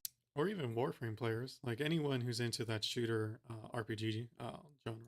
Connected to a single environment. The core elements that make up the open world are uninterrupted loading and movement. To convey a seamless environment, they've implemented content streaming and utilized the most cutting-edge rendering technology. So it sounds like this is going to try and have more of an open world feel as opposed to its primary competitor Destiny, which is a lot more of a lobby-based MMO feel to it. To put that into perspective, 30 square kilometers is about the same size as GTA 5. Based on the gameplay that we saw, there appears to be a lot of sci-fi and horror elements. Oh, it's this video. Yeah, I've seen this video. Looks really cool. And grotesque enemies, a mega boss of some sort that appears to be made of 1,000 arms. I didn't see any quote-unquote magic like you do in a traditional MMO. More so, we saw a character utilize. Almost reminds me of the Destiny boss. The black. I can't remember anymore. It's the one from the Vex. Like one of the first bosses that you fight with the Vex. Rockets fired over his shoulder from a backpack gadget, a jetpack for jumping to higher places, and even some kind of shield to protect him from incoming enemy fire. By far, the most common weapon used was his rifle, which was used to take down 90% of the enemies in the video. So it looks like this is definitely a shooter first and foremost. Given that it is an MMO, I do wonder if or how many classes it might have. Will it have abilities? Is it entirely gear-based? Will we have passives? There's so much more that we still need to learn. All in all, it looks like a pretty cool world. It's got a very dark and gritty feel to it. The gunplay looks like it feels solid, and it looks like it's very much in a playable state, which means that this one is likely to release sooner than most of the MMOs on this list. Next up, we have Throne and Liberty, yet another NCSoft MMO. Throne and Liberty is a AAA MMORPG set to be released on console and PC in 2023. NCSoft recently partnered with Amazon Game Studios to have them publish the game here in the West. Throne and Liberty is the spiritual successor to Lineage 2. In fact, Throne and Liberty was originally going to be the next Lineage game, but in writing the story for the game, NCSoft realized it would be best served as an entirely new IP. As someone who put quite a few hours into Lineage 2 and then into Lineage 2 Classic, I'm really curious to see how much of Lineage 2 will still be in the game. Recently, NCSoft announced that the aim of the game is to allow freedom, minimum rules, and creative play. They talked about the pros and the cons of instance and non-instance dungeons, but I couldn't tell which way they planned to land on the topic as it was translated from Korean to English, which has been one of the most unfortunate. They may not have mounts that let you traverse the terrain pretty easily if they're giving you like a grappling hook.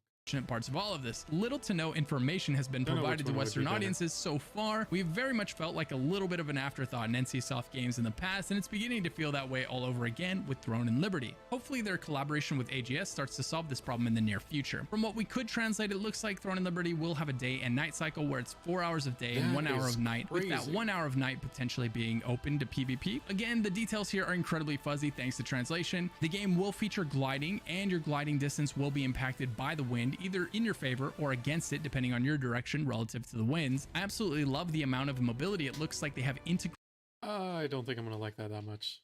Like the wind is gonna affect it. I'd rather your own skill affect it, like with dragon riding.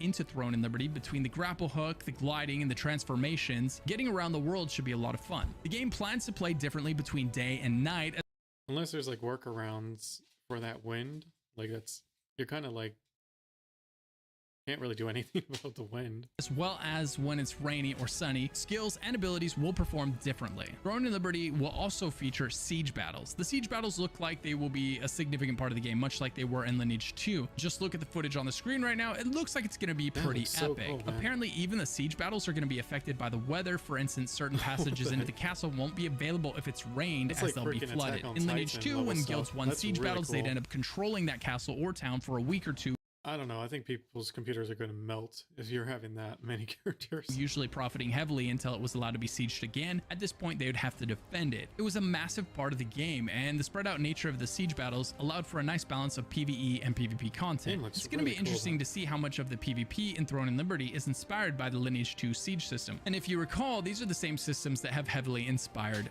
Ashes of Creation. In Throne and Liberty, the player is going to be highly mobile with the ability to grapple onto objects and surfaces of varying heights. So this should allow for some excellent verticality and zone design, and should pair brilliantly with its ability to use gliders. NCSoft has made and published some amazing MMOs in its time, and it absolutely has the knowledge and the potential to do so again.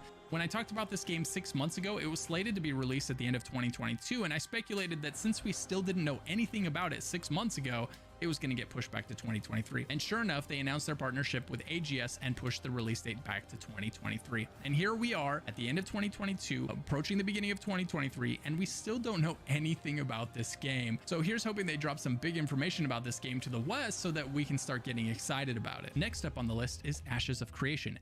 Ashes of Creation is a This is definitely like one of the games I'm really looking forward to, mainly because it's like the maker, like the top level people are people who love MMOs. Even if it's like not the same MMO you may be playing, they know it from a player's perspective, which is huge. massive Like Warcraft kind of had that for a while, but then I don't know if it's corporate like mentality coming in or Thank you.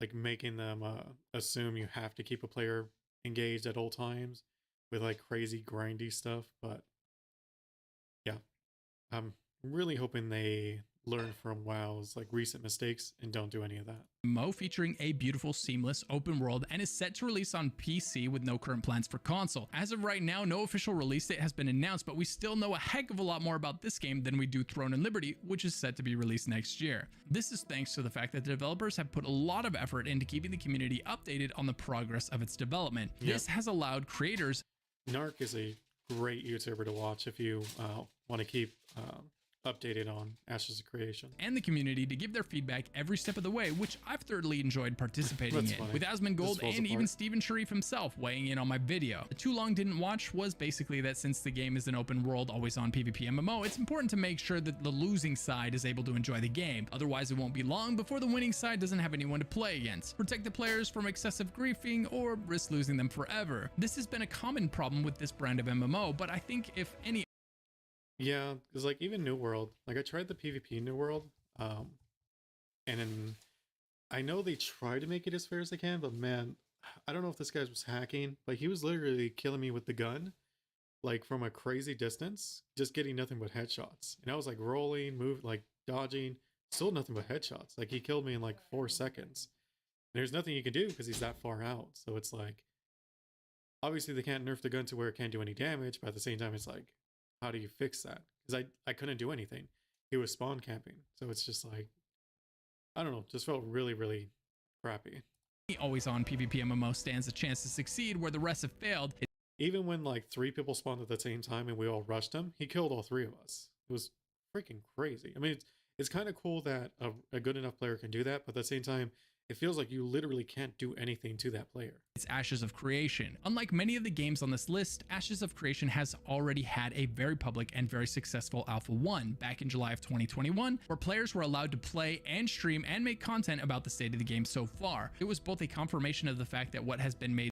Yeah, the video with the archer or hunter, whatever they're calling it, like that was a really impressive showcase. So far was beautiful, but also that the game was a long way from really being finished. To, like, Since then, we have seen some impressive progress, including the announcement that they've switched from UE4 to UE5. The visual fidelity noticeably improved with this change, as recent live streams of the game have been nothing short of stunning. Make no mistake, this is going to be an absolutely gorgeous universe. I don't know what they're feeding the artists at Intrepid, but I hope they keep it up. This year, they also showcased a sophisticated character creation screen that allowed them to create highly customizable characters that looked amazing. They showed demonstrations of the melee combat as well as the archer combat, and the archer combat especially looked fantastic. There are definitely some abilities in that kit that look like they're going to be a lot of fun. The next major milestone for the game is going to be Alpha 2, which is described as a persistent alpha. While details on this are light, it sounds like the game will be more or less permanently up, and they intend to have the core of the game assembled for that phase. Intrepid hasn't given any indication of when Alpha 2 will be, but I will be 100% jumping in when it goes live. A lot of people were hoping that Alpha 2 would come in 2022, but it looks like that opportunity has come and gone, so now it looks like 2023 is the best bet. Ashes of Creation defines loot boxes.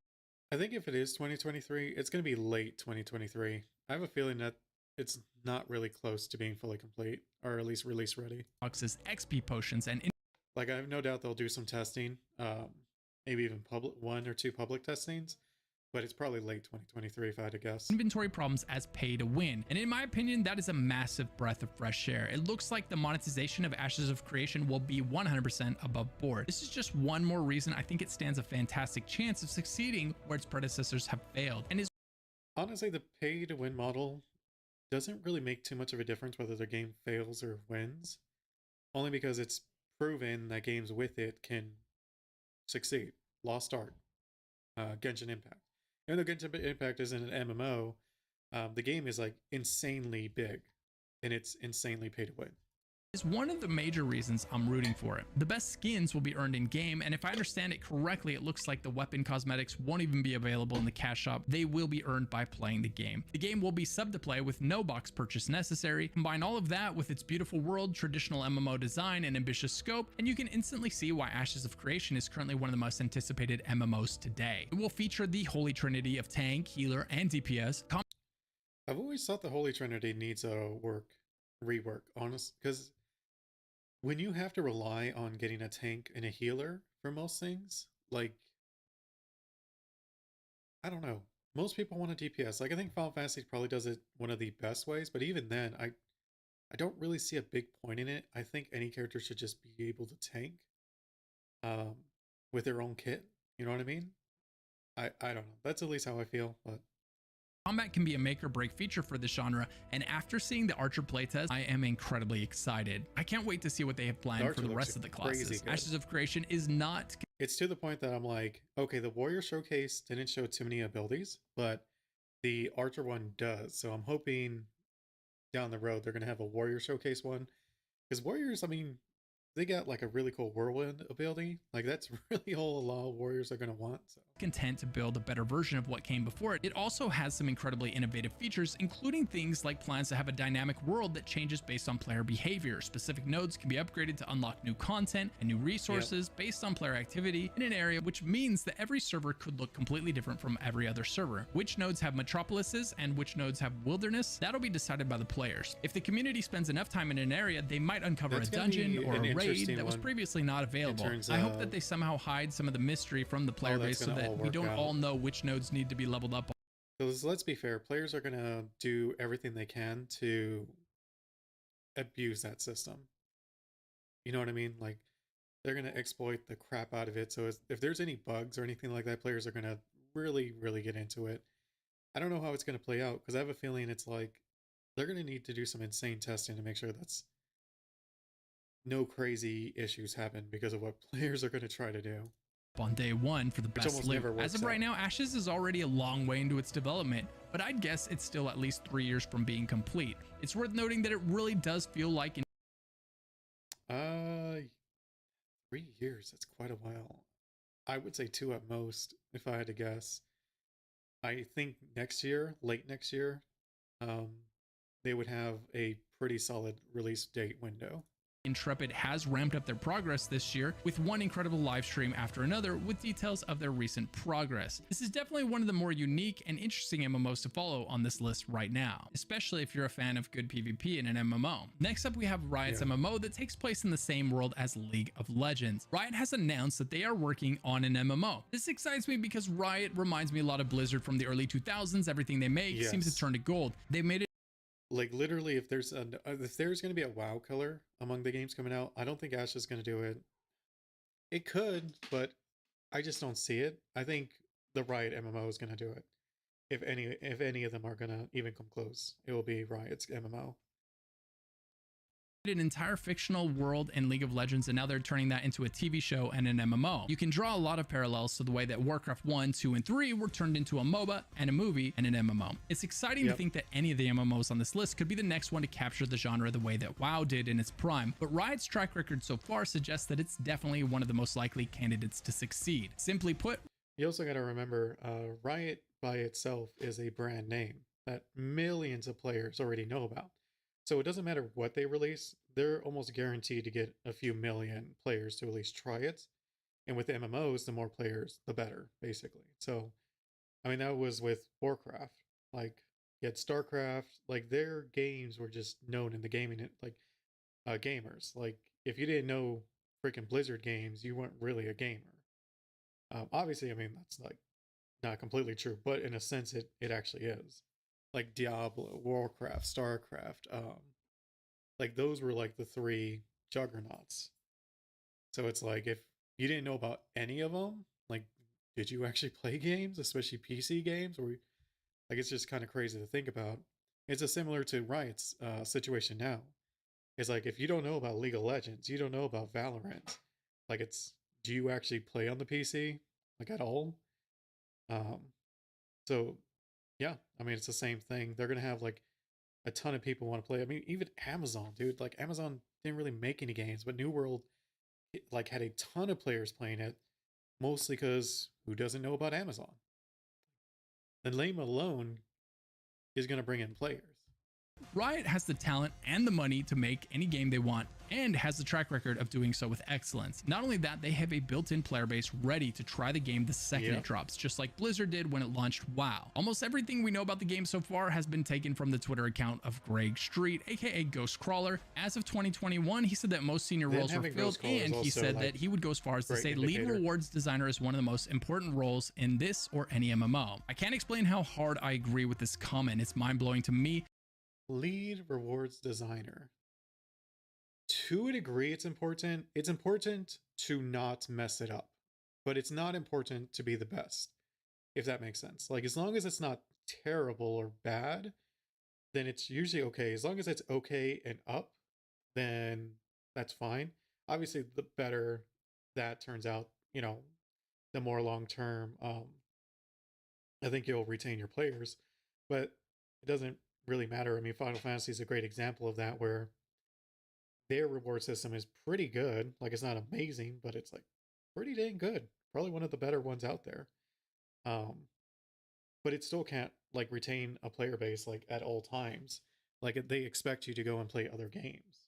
So, I mean, that's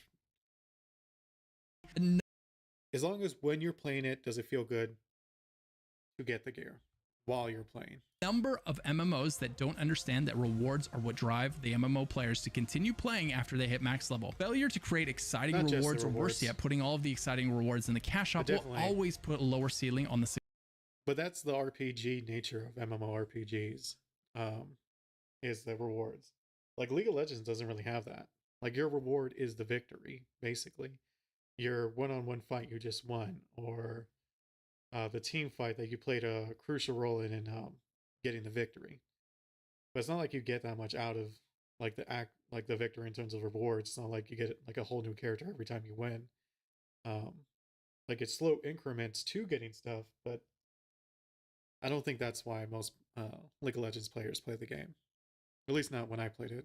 Success an MMO can achieve. In recent interviews that he has also clarified were not directly about Riot's MMO specifically, just about MMO development in general, it sounded like he felt like he could make the free-to-play model work. I do wonder how he would align these two statements if the Riot MMO does go that route. How does a free-to-play MMO also have compelling rewards? Typically, the rewards are the first thing that the cash shop cannibalizes in a free-to-play MMO. First, it's a cool weapon skin, then it's the best weapon skin. First, it's a cool mount, then it's the best mount. It's been a long time since I saw a new MMO avoid this pitfall, and I'm really hoping to see Riot avoid the mistake. If they do go free to play, as he seemed to insinuate in his discussion, it'll be fascinating to see what innovative approach they take here. Greg is To me, as long as they don't do too many time saving or like time saving things, like say you have fatigue, energy. I hate games that have those things. I can't play them because it's just a money pit that you'll never dig yourself out of. That's what killed it for me with Lost Ark, was just running into that fatigue system. Just doesn't feel good. It's what killed it with Genshin for me also. explained that they're aiming for mass appeal. He said, I think it's safe to say we're not aiming for a niche product. Some games do great with 500,000 very loyal players who love the game. That's awesome, but that's not what we're going for. This is Riot saying, we're swinging for the fences. We consider moderate success a complete failure. We want to be the next WoW. And given that Greg Street worked on WoW during its glory years, I think that he's a prime candidate to succeed on that front. Greg did confirm that the Riot MMO will have raids and dungeons, and a significant PvE presence does not mean are keeping up with the current trends, especially trends that are not working, like Shadowlands, BFA, and other MMOs like WildStar, another one where is WildStar, like if I remember right, the main reason why it did not succeed was it was catering to the hardcore audience, which is a niche audience. So it's like, if unless you're catering to the, not catering, but like focusing on the casual player base, that's a niche game. It's going to become a niche game. That's just how it is. Most MMO players are casual players, so. Mean a lack of PvP, as Ghostcrawler confirmed PvP will be in the game and that they see a future that includes epic PvP battles and even esports. Let's be fair, like the PvP is going to be super easy for the Riot MMO because they just got to take inspiration from League of Legends, you know, one of the best esports game out there. So it's like, I don't see them messing up PvP because they know what they're doing. The MMO genre, because even in an MMO space, like there's ways to go about it. Final Fantasy does a pretty good job. If Final Fantasy had way more maps and modes with the same kind of PvP style, I'd probably be still playing the PvP on it. I just got bored of doing the same thing over and over. Has struggled to create and maintain a competitive PvP scene for some time now, so it'll be exciting to see how Riot approaches this piece of the puzzle. One of the most contentious things that Greg has said so far is when he was asked about tab targeting, he said he thinks combat in the genre is dated, and if we combine that information with a job posting seeking an action combat designer, it looks like the game's combat is aiming to evolve past the tab target days of WoW and Final Fantasy XIV. The game appears to be which is fine. Terra, that's what really being built on Unreal Engine. Separated Terra from the other MMOs was its action combat, which, you know, was great, still good.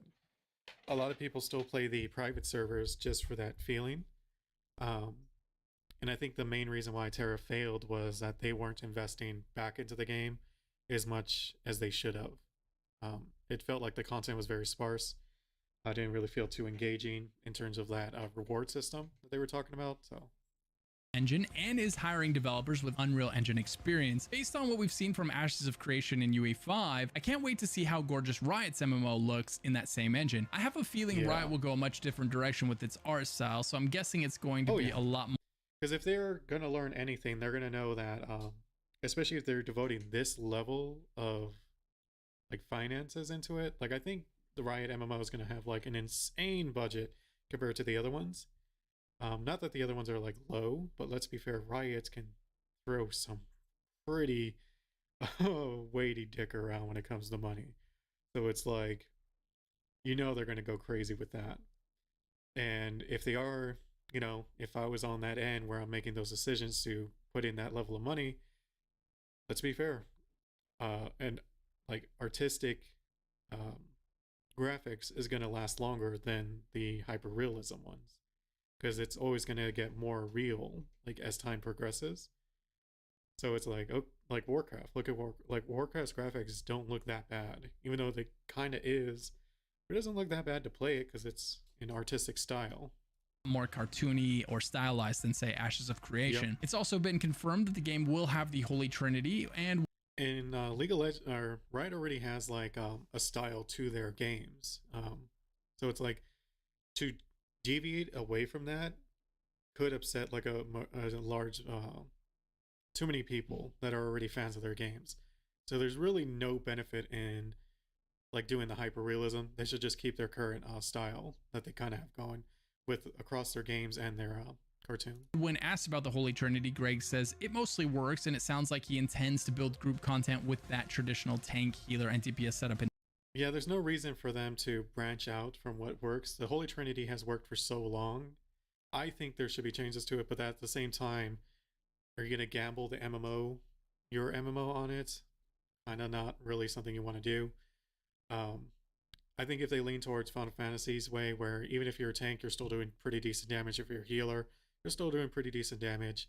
Then I'll be fine with it. Because basically, you want it where people don't mind playing the tank class, don't mind playing the healer class. Because let's be fair, most people want to play DPS. So, and that's what Warcraft really runs into a problem where it's like 15-minute queues because no tank or healer in mind. And don't worry, they've also got fishing confirmed to be in the game. Greg was hoping to have public dev updates start in 2022, but with 2022 coming to a close, it looks like those are going to have to start happening in 2023. Still, that would mean that those aren't far away at all now. Greg talked about a party size of 6 for dungeons in a tweet of March of 22. I think this would be great. I'm tired of long DPS queues because there's never nearly as many tanks as there are DPS. He also clarified that Riot is not trying to reinvent the MMO. They want to make something familiar while innovating a little. Exactly. They're going to get what other MMOs have already went through the trial of fire for, just like WoW when it first released. It's going to grab things that have succeeded in other MMOs and just polish the hell out of it. Like, they're not dumb. If they do any kind of research on why WoW succeeded, that's going to be the main one. A little bit where it makes sense. They plan to make race cosmetics so that you can focus on making. They did it with League of Legends. They did it with Valorant.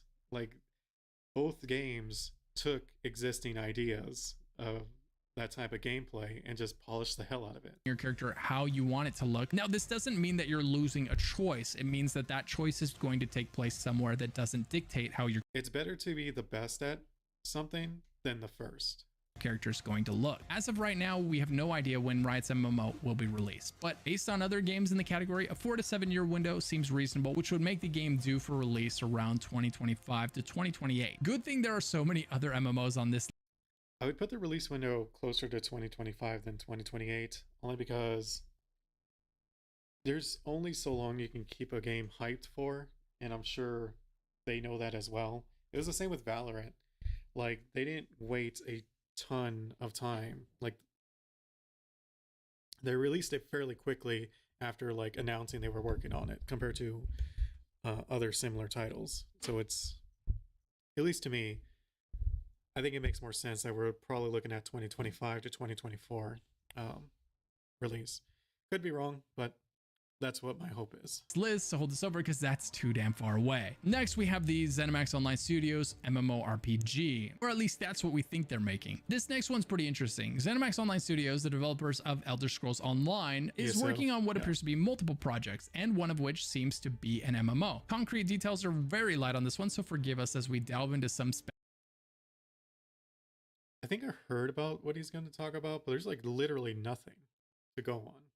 Speculation. All they've said so far is that they're working on a game that is grand in every sense of the word, and job listings have more or less filled in what little else we know. Ben Jones was hired in 2018 as a creative director of a still unannounced project at ZeniMax Online Studios. If we sum up Ben's career, we see shooters and we see a passion project about a game that takes place in space. ZeniMax also hired artists that are experienced in spaceship themed level design, so let's take a look at what else we think we know. ZeniMax Online makes online games, so we can assume at the very least they are working on a multiplayer title. We can take a leap and assume their hiring page hints at a new MMO, as it says, we've learned a lot from bringing the world of Elder Scrolls Online to life, and it's time for us to take those lessons learned and build a new AAA IP. The vision for our next game is grand in every sense of the word, and that's why we're developing a new engine to support the needs of the project and the studio. Because we're in early pre-production, this is the perfect time to join us and make your mark on an incredible new project. They're describing a game that is massive and will utilize what they learned from ESO to create a new IP. So it's massive, not unlike ESO, but it's also definitely not ESO because it's a new IP. And they are building the engine in-house, meaning it wouldn't be one of the many UE5 MMOs in the works. The interesting thing about this is we also saw ZeniMax Online Studios post job listings requesting Unreal Engine experience. So because we know ZOS is both building its own engine for something huge and potentially building something else on Unreal Engine, I wonder what the possible UE project is. What we know is ZeniMax Online Studios, the maker of Elder Scrolls Online, has been working on a new unannounced project since at least 2018, and it was confirmed in 2019 by Matt Furr. They recently reiterated that they've got over 200 people working on the game spread all over the world, with a team of 50 working directly under the game director Ben Jones. So, I mean, it's like I said, there's like nothing right now. Like, they don't even have a trailer. They don't have...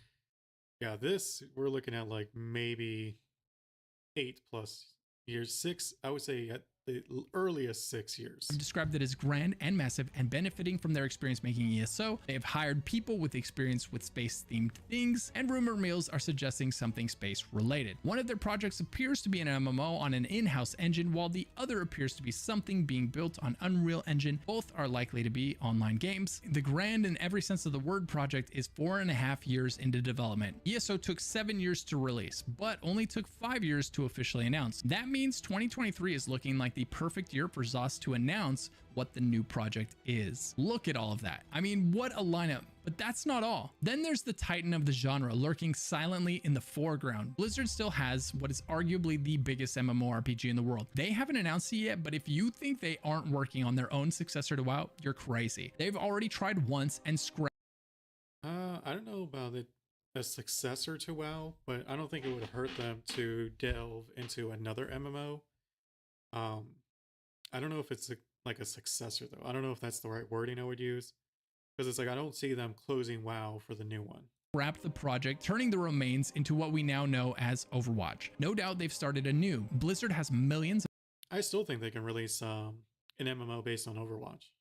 of MMORPG fans waiting for that next big MMO, and I'm sure they have every intention of being the one to deliver it. So if we toss them into the hat, that means we've got 8 MMORPGs currently in development by AAA studios. I highly doubt Blizzard intends to just watch as the likes of Riot and others come to take another piece of its already shrinking pie. But what will Blizzard's next MMO look like? World of Warcraft 2? World of StarCraft? World of Diablo? What do you think? Which MMOs are you excited about? Cinematic. Which ones are you not excited about? Let me know down in the comments below, and be sure to like and subscribe for more MMO content. Massive shout out to my YouTube members for supporting the channel so that I can bring you the best quality content possible. If you want to become a YouTube member for channel badges, access to a private Discord channel, and behind the scenes footage, click the join button down below. If you're not sure what to do next, consider watching one of the MMORPG videos popping up on screen right now. See you in the next.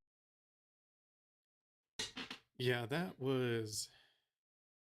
Wait, what the heck? MapleStory was playing in 2023? I mean, if you're into that kind of MapleStory, like I played it for not too long ago, but honestly, it really gets you that grind. Once Dragonflight came out, I was just like, why am I still playing MapleStory? What the heck?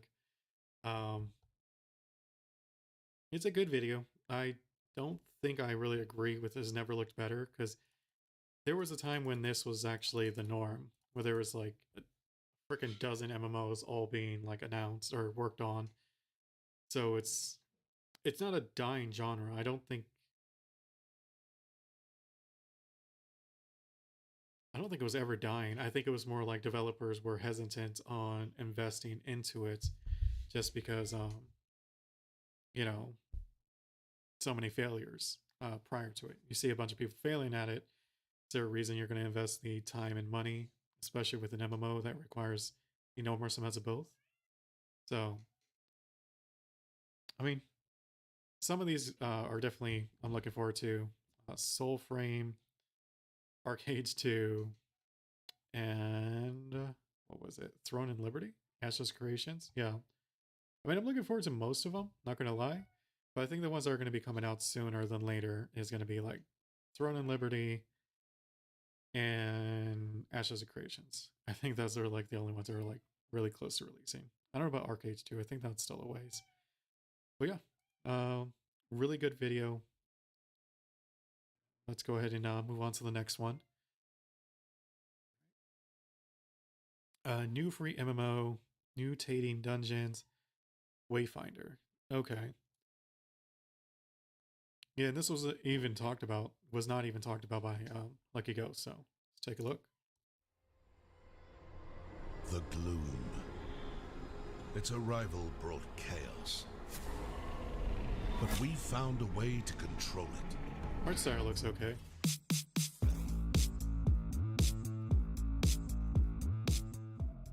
Now, earlier this year at TennoCon, Digital Extremes teased a new game that they were working on as a publisher with another developer called Airship Syndicate, the team behind The Ruined King, Darksiders Genesis, and of course Battle Chaser. That's pretty cool. I really like their art style. Battle Chaser is one of my favorite turn-based games. I don't really play too many of them, but I really like Battle Chasers. This is their new game, Wayfinder, the collaboration of both companies, revealed at last night's Game Awards show, and it looks very, very interesting. So what's the hook? Why should you be interested in this game? So a very quick summary before I go into more detail. MMO. It is going to be completely free. That's all most people need. It's a new MMO. Free to play with full crossplay and save on launch between PC and PlayStation initially, I think. It's a multiplayer action MMO, 6 playable characters at launch, weapons. Let's take a look. You have the Windgrave, basically Prot Warrior, Silo Alchemist type class, I guess. Nis is the Rogue, Senja, like a Fury Warrior type of thing. You got the freaking big arm you're going to smash people with. Kairos, I'm assuming like Shadow Magi. Redacted, no idea. Usable by any class. Weapon crafting, Lost Zone dungeons with mission mutators. Maybe not Fury Warrior, like Arms Warrior for the chick. Look to be its end game loop with full character customization and backstories, a resource grind for crafting new items, upgrading weapons, player housing with apartments, open player hub called the Overlands, no loot boxes, no gachas. Its microtransaction model apparently is going to follow Warframes, with everything earnable in game simply by playing it. So maybe you'll get a currency you earn by playing like Platinum in Warframe, and that will allow you to then purchase any of the items you want. Bad. Similar weapons can have different perks, which makes 2 of the same weapon category perform completely differently, so your builds will have variety. It all sounds pretty damn good, right? Honestly sounds very Warframe-esque in a Darksiders or Battle Chasers visual styled universe, which I am totally down for. I am a huge Darksiders fan. One of the very first videos I ever made on my channel was of Darksiders 2. Now, yeah, I mean, Darksiders 1 was pretty good, but Darksiders 2, man, that is, to me, it's the same level as Witcher 3. Like, there's some games that I truly believe are like top of the line, like crazy, crazy good. Witcher 3, Darksiders 2, Mass Effect 2. There's probably a few more. I mean, Wrath of the Lich King, Warcraft. So all that comes to mind, like it off the top of my head, but I'm sure there's others. But those games, like if you haven't played them, really worth playing them. Especially with Witcher 3, I'm going to be streaming later. Is especially with the because of the new update to the graphics, it's completely worth going back and replaying that game, or playing it new if you never played it. it is going to be free to play as well, so that's a huge plus for all gamers out there. Free to play, that always worries me a little, but hopefully the game isn't like insanely grindy like Warframe. But let's look a little bit deeper into exactly what Wayfinder is. So Wayfinder is set in Evenor, a world affected by something called the Gloom, which affects and changes everything that it touches. Oh, corruption. That's basically what it is, corruption. They had it in Darksiders 2 also, so I guess that's fine. It's a bit like cliche at this point. A world where reality is breaking down, the gods have been killed, and a dark energy is spreading across the realm. And you're the hero, right? So the world's doomed. The website shows 6 characters at launch, with one of them hidden, Wingrave, Silo, Nis, Snedja, Kairos, and of course the Hidden One. Each one has 4 abilities, each one voice acted with their own backstory and connections to other characters in game. You can switch between any of these heroes on the go. Each one has their own spells and backgrounds and playstyles, which I'll go over in another video maybe tomorrow. But these guys can use any weapon that you want in game, it seems, with no hero tied to any specific weapon. Yes, they have their signature type of weapon like Wingrave with his sword and shield, but they're not tied to it, so you can diversify and build them to your own unique playstyle if you wanted to, which also opens up more variety in builds.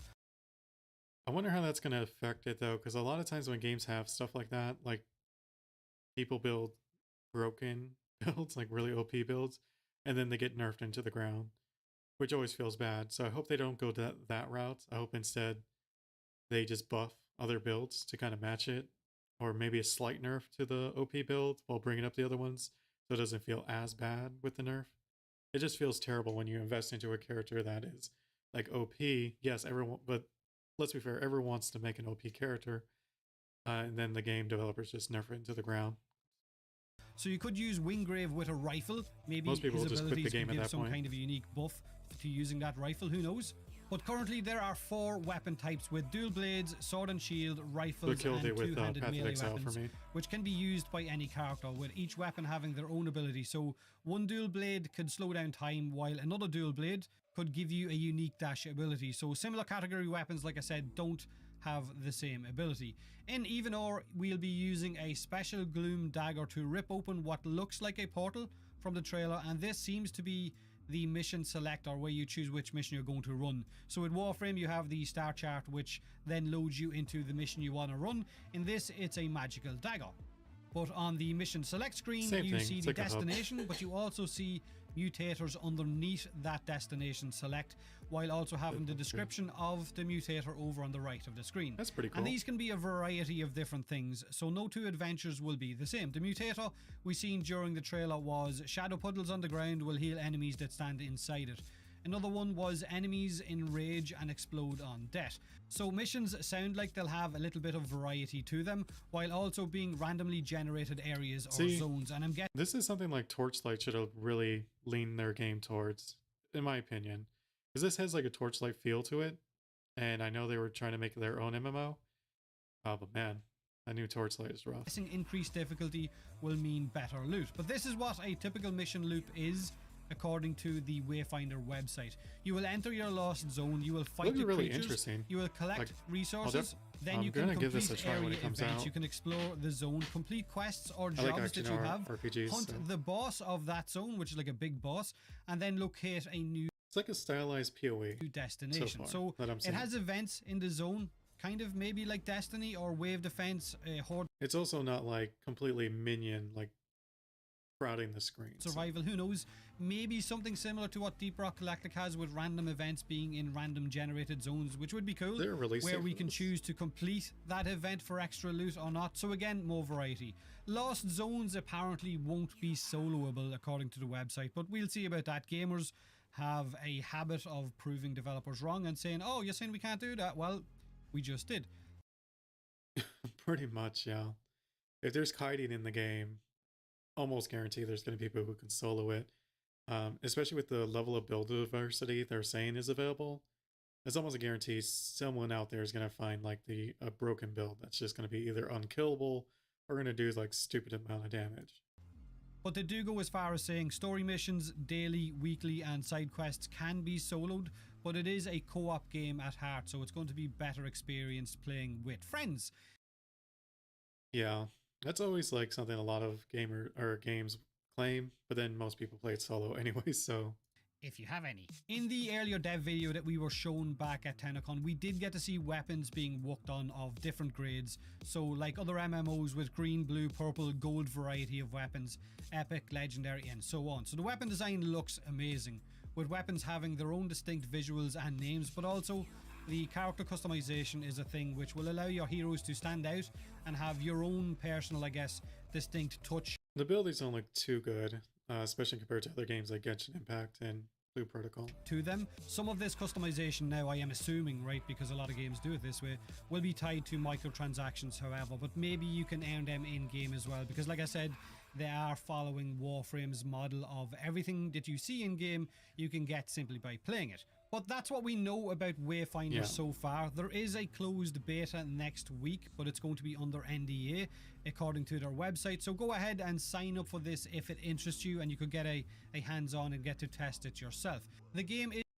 Like, Warframe's really big on modifying abilities to really change up how the game, how you play your game. So I'm hoping they do a similar thing here. That was my favorite part of what Warframe is set for early access. Was the mods you can implement into your character that really changes up how it feels. Access release in spring next year and full free-to-play release at the end of the year. So I'm guessing the early access will be a paid-for access to get into the game early, and then at the end of the year they're going to release it full free-to-play. Let me know what you think of Wayfinders in the comment section of this video, if it's something that you like the look of or not. Have a great day regardless, and as always, thanks for watching. As one. We Good video. are Wayfinders. I'm really looking. Is there a release date to this? Early access.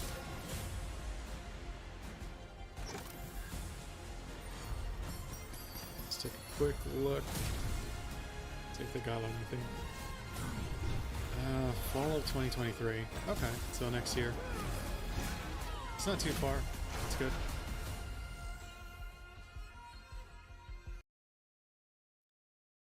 Yeah, that looks really interesting. Sign up for the beta. I'll probably sign up for the beta. I'll be honest, I don't really like playing betas or alphas, just because I feel like it could ruin the experience for me if it's not like good. So, like, for example, I played betas before, and if the beta felt really bad, I just never even bothered with the game when it released. I feel like that's not really fair to the game, so I tend to avoid them now. Alright, so good video by Tactical Potato. Never really seen his videos before, but he came up, so probably check out his other videos another time. But yeah, it's a Wayfinder, new MMO. Looks really interesting. Not an MMORPG, but still definitely going to give it a try. So last video I'm going to be doing today, just because this thing is crazy long. Look at like an hour long, is Asmin reacting to the Diablo 4 live stream.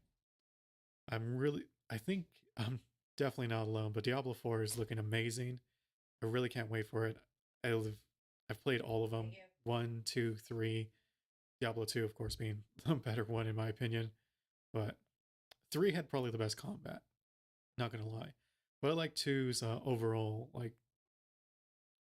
game feel, I guess. Just playing through it. But yeah.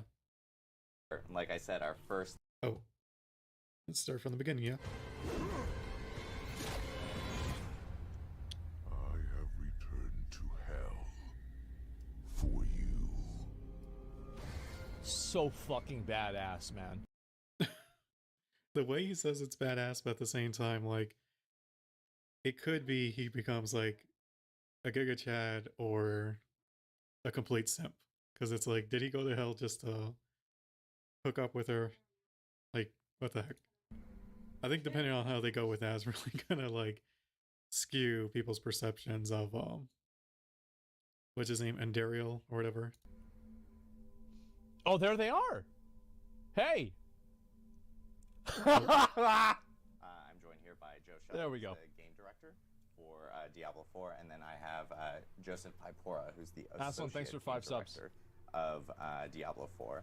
Obviously, this is our, like I said, our first live stream here, That's right. live at Blizzard right now that we're doing for live in Diablo the 4. cave. Live in the cave. We're yeah. here.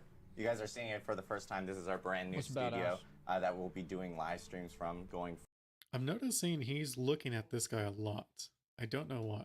He hasn't really looked at him once. Maybe they're friends and this is just a dude they work with. Forward. Let's see. You probably recognize some familiar things in the background Is that Bale? as well. We have like Bale back here Yeah. from the Diablo 2 Resurrected commercial that we actually did with Simu Liu, and I think it would have been better if he's going to be the one mainly talking for him to have sat here so we can look at both of them. and Winston Duke, which is really cool. We got like the giant Diablo skull in the background. Our skate That deck, is really I'm like cool. trying to point in random directions right now as I look at Lilith myself on this statue. monitor. Yep. And then of course Lilith. Lilith's right here. And what's cool? Oh, and behind Joe's head, we actually have a giant treasure goblin. Treasure goblin. It's the mascot. Oh, it's pretty. Sneaking up on I us. didn't even see Diablo that. there, especially in our building here at Blizzard. Uh-huh. But as you guys know, we've been doing developer quarterly update blogs since the announce. Always good thing, I think, especially with the industry going the way it is. I think game developers being as clear as they can so that the players aren't filling in the gaps with unrealistic expectations is always a good thing. Back in 2019 with Diablo 4. And this is kind of our new format going forward. We're actually going to be doing more and more developer update live streams as we head towards launch for D4 and even post-launch. But this gives us the opportunity of being able to connect with the community, hear from the devs straight from them through a fun format like live streams. So please excuse our mistakes and slip-ups. I promise you we'll have them. That's the best part about doing live streams and so forth. Yep, it started the muted. The live part, exactly. Blizzard live but letter, at the yeah. same I'm time, gonna what's try great not to about pause these it, is that because you the guys video's will be already able to crazy hear long. more and more from the developers behind the scenes and hear their stories about how they are working on the game and what they're working on. So in future live streams, we'll have more information and more details about Diablo 4 before we head into launch. But yeah, I know we have a lot of stuff that we actually did announce over When's the the beta? past week. And Joe, I think it would be like a great opportunity for us to kind of dive in and, Beta's probably and not kind of for talk a more while. about like what's occurred over I the would past couple assume. weeks. Yeah, the past couple weeks have been, really the culmination of the past year of getting the game, getting all the content into the game, testing the game. We've had test after test this year, internal tests, the closed beta endgame test, which was, we wanted to test our endgame to make sure that Oh wow, we they're have a much chance closer to than tune I in and thought. polish it before launch. Yeah. Better to test it before As before early as launch. possible, right? Including the previews, the press previews that we did. Some of the press got to play and community got to play a little bit before the Game Awards. And then, of course, we had the Game Awards moment. I didn't want one. Really capped off Force the year Gaming, and brought in. I think he got we had in. the Monks take over the Game Awards. They're in LA. We had. Oh, I saw that. That wonderful opening where You saw my first everything impressions got could be dark with you and, guys. you sort of had a little bit No, I of really mystery mean it. about what was going to happen, and then of course Halsey performing. Yeah, the Halsey moment was Oh, that's cool. Amazing. And That's this image was really so badass. cool. This is Yeah. But actually I don't think I a saw what picture they're she talking ended about. up taking right before the Game Awards performance. That's a really cool holding skull, the though. Diablo skull. It's incredibly iconic in terms of how it was. Oh, it looks Yeah. fantastic. Yeah. I had no idea she was such a huge Diablo fan. I mean, I love how it mirrors this. Oh, we statue finally of- looked at of him. Lilith holding the Diablo skull. Oh, I never yeah, even and thought she of is a that. huge Diablo fan. She said her first Diablo game was actually D2.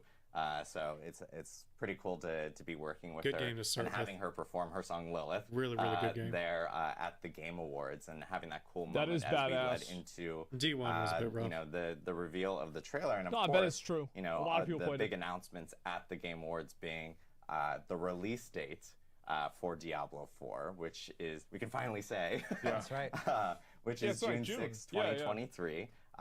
And during that announcement, we 6/6. also ended up opening up pre-orders for the game, and we have multiple different versions for people to pre-order online or I heard there's a collector's on the edition that Xbox doesn't Store, come on with the game. PlayStation Store. Is that the But case? we've also gotten some questions regarding the actual different versions. It's always and dumb when I they think do things like we want that. to just kind of like go through a few of them so we can kind of detail out exactly what people will end up getting for each of the different versions of the game. I know that the first version, obviously, is the standard edition of the game itself. Does that come and with if the you end game? up pre-ordering any copy of the game, you do get early access to open beta. Yeah, so Okay. it doesn't matter what version of the game you get. Oh, so if you pre-order, you get early access to beta. Exactly. And Holy pre-ordering the shit. standard version of the game, you know, comes That's pretty with cool. benefits I don't know if in it's- itself of like within I mean, Diablo 3, I'm Diablo gonna, if I Immortal, can pre-order, I cosmetics. will. Mostly because I'm And going to of get course the it game no comes matter with what. The a mount in D4. Nice. And I think one of the coolest things is this World of Warcraft mount. And I have is to give really a huge cool. shout out to the WoW Yeah, team I want here. this in WoW too. They absolutely killed it. I've been using this around Valdraxxus myself while Yeah. playing Dragonflight. It just looks so cool. And it does come with the pre-ordering the game in itself. And if you get pre-order PC, you actually get it now. And if you pre-order on console, you'll end up getting it at launch with console when you can link your That's cool. internet accounts. Yeah, and you know that mount is based on a Valdraxxus. character in Diablo 4. Hey, it's live. Spoilers. Hey, yo, it's live. But yeah, we won't spoil everything. But yes, it most definitely is. And then there is the digital deluxe wow. version Yeah, he of does. the I follow game. his Twitter, he does. And we also have an ultimate version of the game. But with the digital deluxe version of the game, Thank you. you do actually get early access to the launch of the game, which is really awesome. And it ends up coming with an additional mount in D4. And of course, it also does come with the battle pass in itself, the premium battle pass for the game. And Wow. I know we have an image here for the ultimate Yeah, version I of think the most game people as aren't well, really hyped which about comes, the battle pass. you know, with the emote. That's right, the wings this the wings emote, which will allow you to have Inarius wings in the game, show them off in town. with the Nah, emote, his were way the emote longer. Yeah, and we've gotten It's too some short. questions from the community Also, it that was more. we wanted to talk about regarding the at least with the premium battle pass itself. Oh, fuck, we're gonna talk about because this I again? think there's questions related to Oh my pricing what the God. battle pass is going to be. It is going to be $10 in US dollars. That's not bad. In in-game currency value for the premium battle pass. So you Okay. get that included with the digital deluxe and the ultimate version. The ultimate version does come with like the tier skips and so forth. But then, and there's also questions related to early access. Sounds like they're going with like the Genshin for, model. The Or is that digital Blue deluxe and Protocol? Or ultimate maybe version, both? Because I think some people were wanting to know, like, oh, does that come with, with early access? Does that mean I have like a massive leg up on people? And I know you guys wanted to talk about that a little bit more. Yeah, so I think there are two points there. One is getting early access to the game's release that you get through the deluxe version of the ultimate. If you're doing edition. world first on And anything, the thing then I yeah. want to be clear about is that the game will not be launching in season 1. Season 1 will arrive weeks after the launch of the game, and when season 1 starts, everyone will be starting at the same time. Everyone will have an even playing field. That's and, good. You know, a lot of our competitive features. it's like This is Warcraft then. objectively a leaderboards and good those kinds thing. of things Yes. are going Yeah. to show up in seasons. So, folks who get early access to the game will get to check it out. That's I a would good say way of big doing good. it. You don't have to worry about. So it doesn't feel unfair. Any unfairness in terms of seasons. Yeah. Yeah. And I know That's with good. like the premium battle pass and so forth, like there's like some tie-in or some questions tied to like season journey and everything. Yeah, this is a good actually. I'm glad we have an opportunity to kind of talk about this a little bit. So there's I think there's confusion about the distinction between the battle pass and the idea of the season journey. And the season journey is still in Diablo 4 in the same way that you found it in Diablo 3. And Okay. it's kind of a chapter-based mechanic that as players are progressing through the season, able to complete these various objectives tied to This each is like chapter, Diablo and Immortal, some yeah. updates the way that That's the fine. feature works. You'll be earning like rewards for your character as you go through the process for this, but you'll also Yeah. be earning favor by completing chapters of the season journey.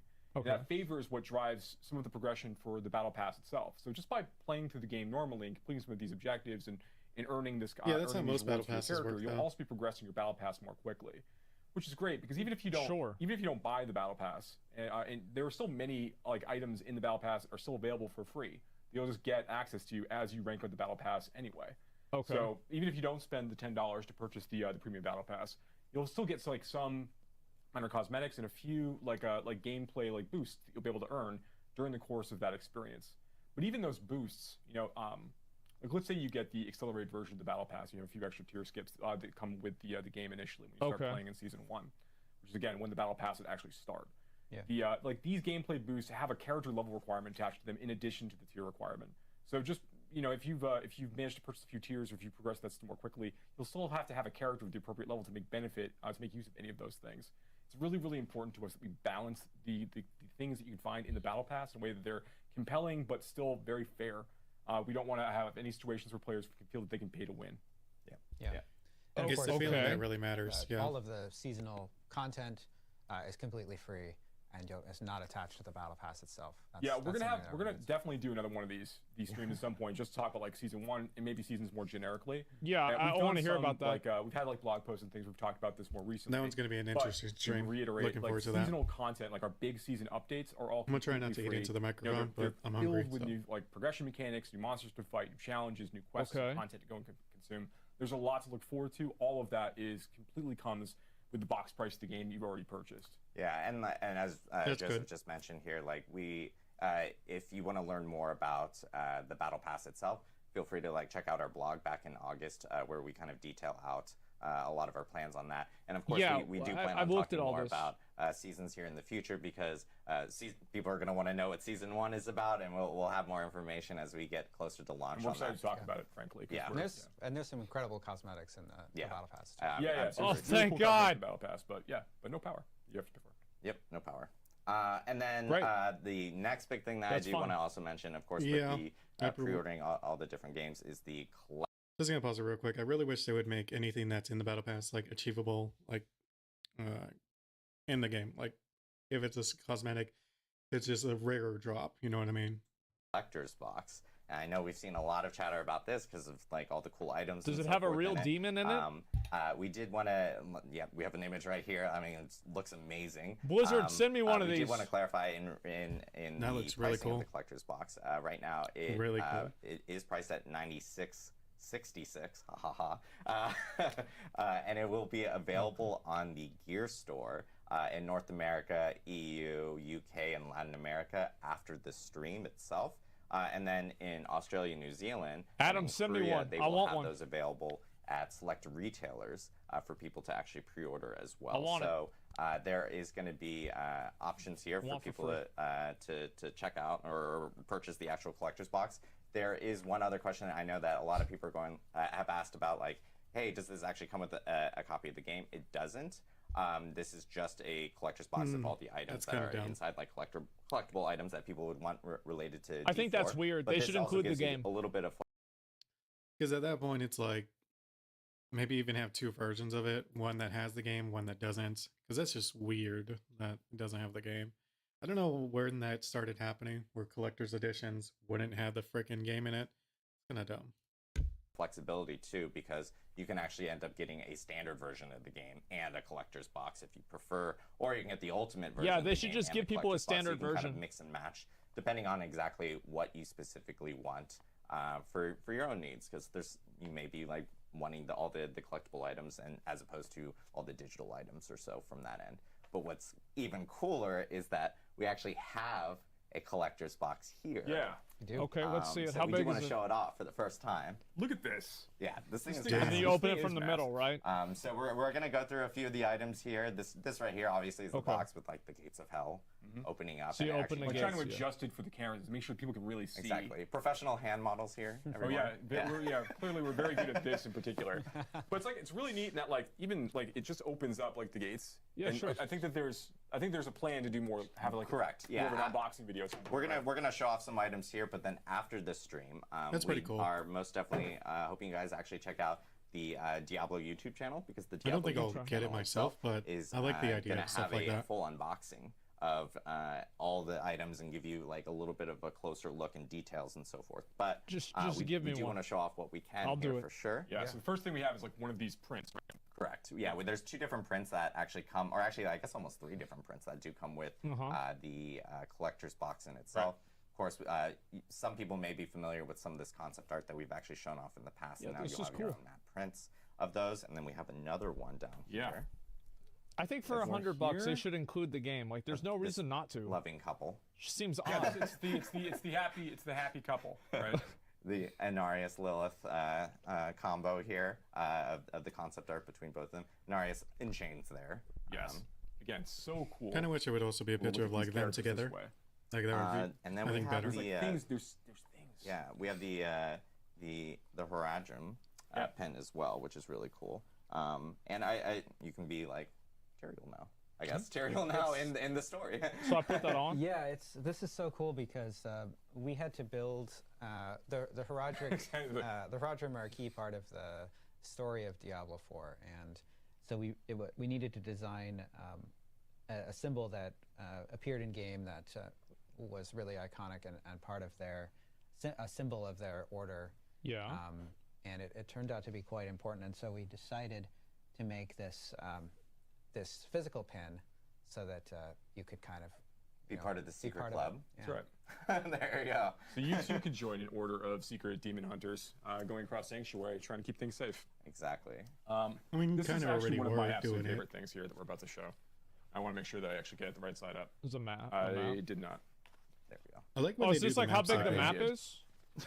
There we go. Like it just looks like a real map. Yeah, I really like this is that. the cloth map here of, and what I think The the fact that coolest it's part about cloth, this is that's this really is cool. actually a full representation of like the areas Just you'll one be area, playing two. Diablo 4. That's right.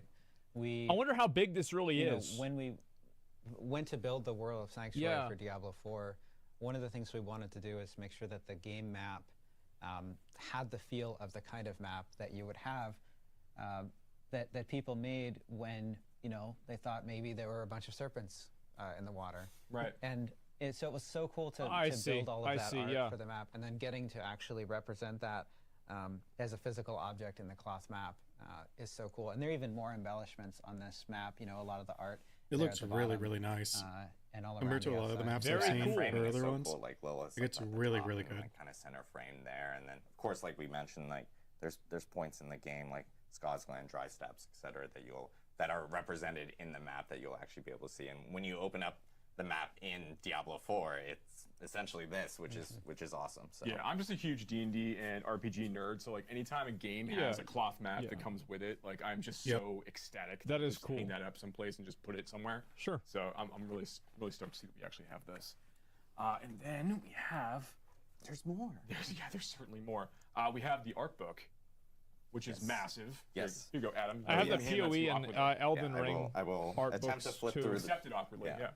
But yeah, it's got it in itself. It's a bunch of different art that obviously the team has been working on within the game and so forth. And That's really cool. Led Those by art our books are wonderful art almost director like John crazy good. Mueller. But yeah, it's pretty awesome. I'm so sorry. There's like super glare. Somewhat glossy. It's very nice. Glossy pages, everyone. It looks great. But yeah, this thing is massive. It's super heavy. It's hundreds of pages here. I mean, which is really cool. it's that's how thick it is, right? Like this is a lot of art. It's really cool. And we can only show you a little bit of it. And honestly, if you've like ever pre-ordered like a collector's edition or anything like that from other Blizzard titles like World of Warcraft and everything, the art books from all the art teams here have always been so phenomenal.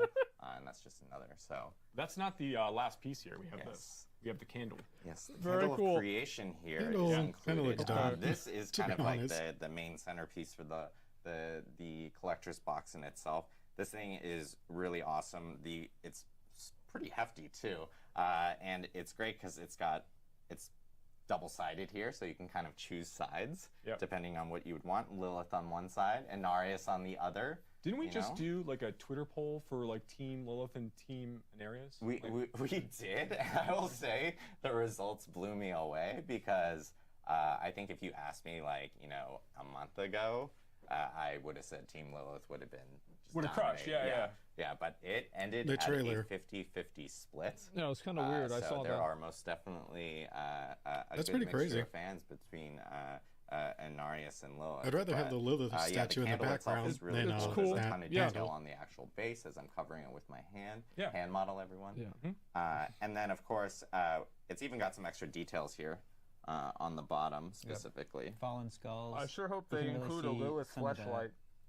the detail of Anarius pauldrons. It's almost hard. It's hard to show off the level of detail, but thankfully we have a video later that we'll talk about some of these things. Exactly. And we have some images going up as well. Yeah, and it's actually got because this is an electric candle in itself, this is not like something that will just disappear after using it for so many uses and so forth.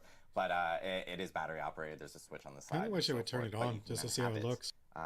Either on your desk while you're working, or and you can flip it from side to side depending on which That's right. which who you want to be in favor with. Mondays with Lilith and Tuesdays with Inarius. Exactly. So yeah, this is the collector's box itself. So what the game? As I said, we will have an unboxing on our YouTube channels immediately after the live stream.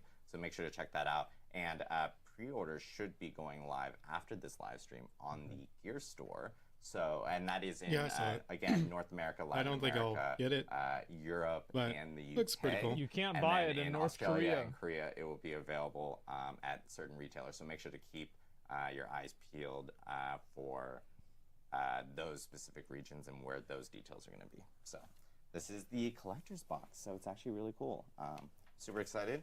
I'm sad I'm not going to be able to like immediately run over and Don't you fucking end this now. It itself, because I'm...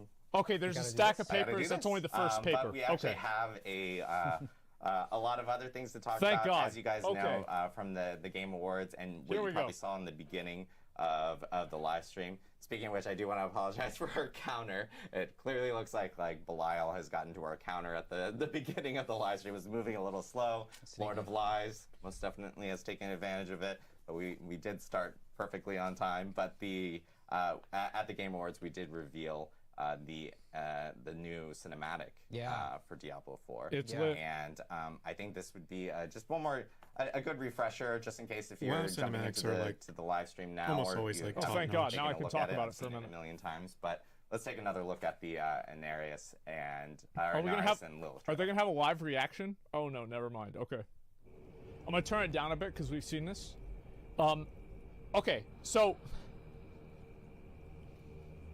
all right. Bro, if somebody spends $100 on a bunch of this bullshit, like, just give them at least the base version of the game. Like, what do you lose at that point? Like, just give them the base version of the game. It's not a big deal. They just gave you fucking a Benjamin. Like, just do it. It's not a big deal. Who cares? It's a digital key. How many people are gonna buy this? It's not like, what do you think? Like, oh, if we give all the digital keys away, we're gonna make so much more money, or we're gonna lose so much more money on like server space for these people. No. I agree. Like a digital key should have been included. It's a silly decision. Not like a CD, but like an actual. And they don't even need to give you the high-end version, but at least the base version of the game should come with the. This is really cool.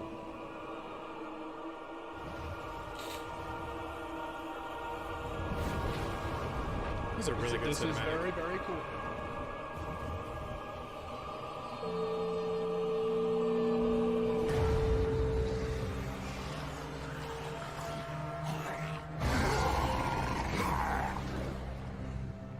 There we fight true in His holy name. This is very cool. I think the only thing I would change is instead of sort of focusing on this bold chick, like they should have focused on Who Lilith. is this guy? Blessed be the light.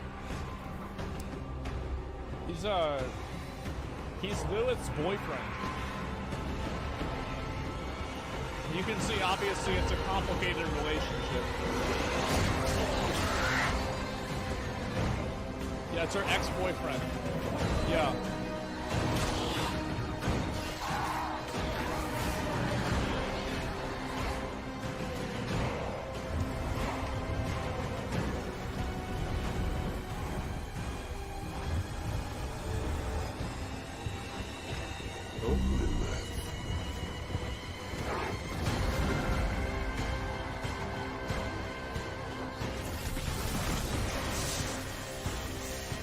I do think this is one of the coolest trailers they've made. Yep. Like that entrance I have just no problem watching this again. I have returned to hell for you. I wonder if he went to kill her or So is good, he. but man, they what is he have gonna to do? just come on, guys. Can't you?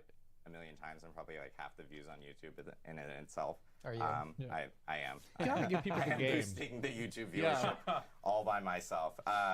It honestly is probably one of my most favorite cinematics that our SFT it's really team has good. worked on. I really like it. I think it's great. It's incredible. I think it'd be good to like kind of help inform the community, because I know a lot of people, if you follow Diablo, you know who like Lilith and Inarius are, but then there's a lot of questions related to like who is Lilith, who is Inarius, how important are they within the Diablo universe? And we're gonna talk about this. Most people don't know. Yeah. Great to give a little primer on that. Okay, go ahead. Yeah, so Diablo 4 focuses on the world of Sanctuary, and it's the world itself was created by Inarius and Lilith.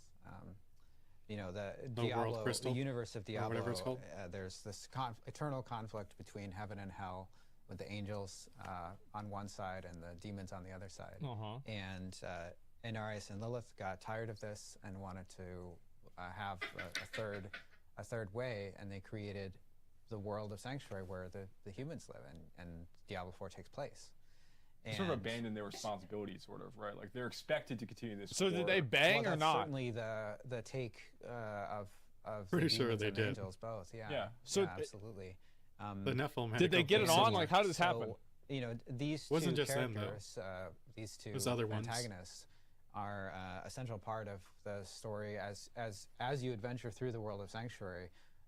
These two founders, who do not see eye to eye at this point, certainly. Are they going to get back together? Are a key part of the story that will unwind.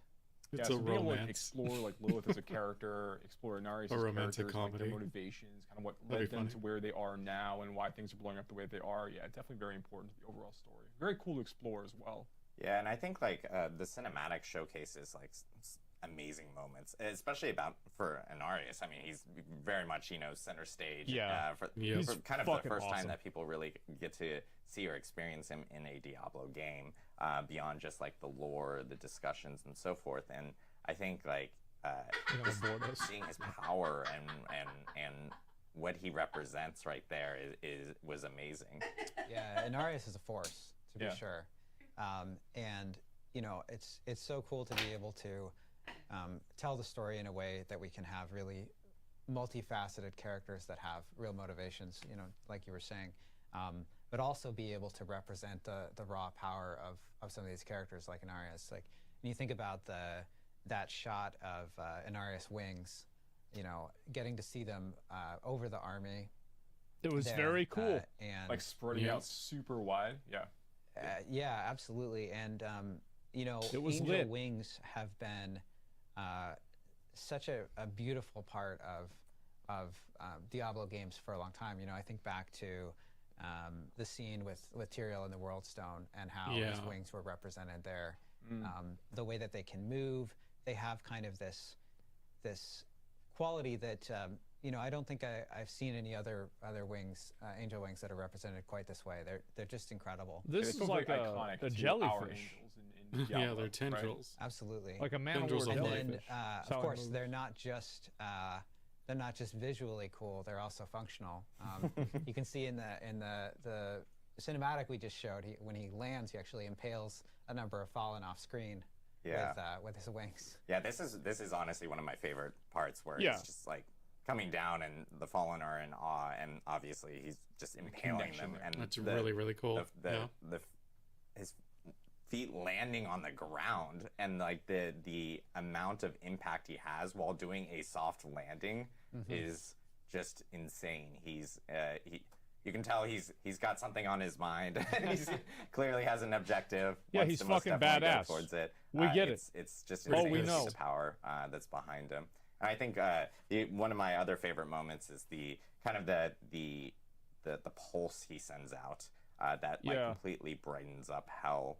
All the Fallen are essentially like blinded by it, but it's got this unique sound to it, and like a little bit of like fun Diablo lore is that like angels in Diablo are beings of light, and the sound and like the resonance are all tuned to the crystal arch, and it's almost like you're hearing his unique sound that he actually sends out, which just causes all the Fallen to immediately move off and be scared of like his That's power cool. and what he Yeah. brings. Yeah. So yeah, there's so much in regards Like to, his own to the resonance. story between Inarius and Lilith, and it's weird to also think that Inarius is also kind of was originally serving under Tyrael, which is obviously a very familiar name within Diablo. So there's a lot more to reveal that we're going to be doing here over the next couple months as we lead up to launch, and of course when people jump into the game. So they bang or not for the Diablo 4 story, but that cinematic was. What are you talking about?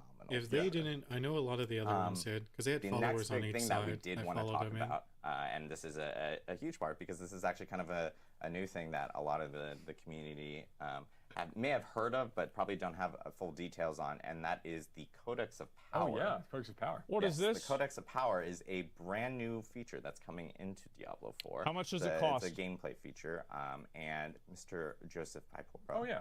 $20. I'll talk about this. So this is one of those things I would have loved to be able to talk about in a blog a while ago, but we weren't quite ready to reveal it at that time, and there was already so many things for us to discuss. Okay. So the Codex of Power is this new crafting feature that we're bringing online in Diablo 4. We're really, really excited about it. What it allows players to do is, as they're progressing through this, the massive interconnected world of Sanctuary, they're going to be discovering lots and lots of dungeons as they go. Yes. And when they find these dungeons and they delve deep into them, at the bottom of them, they're going to find what we call Codex of Power aspects.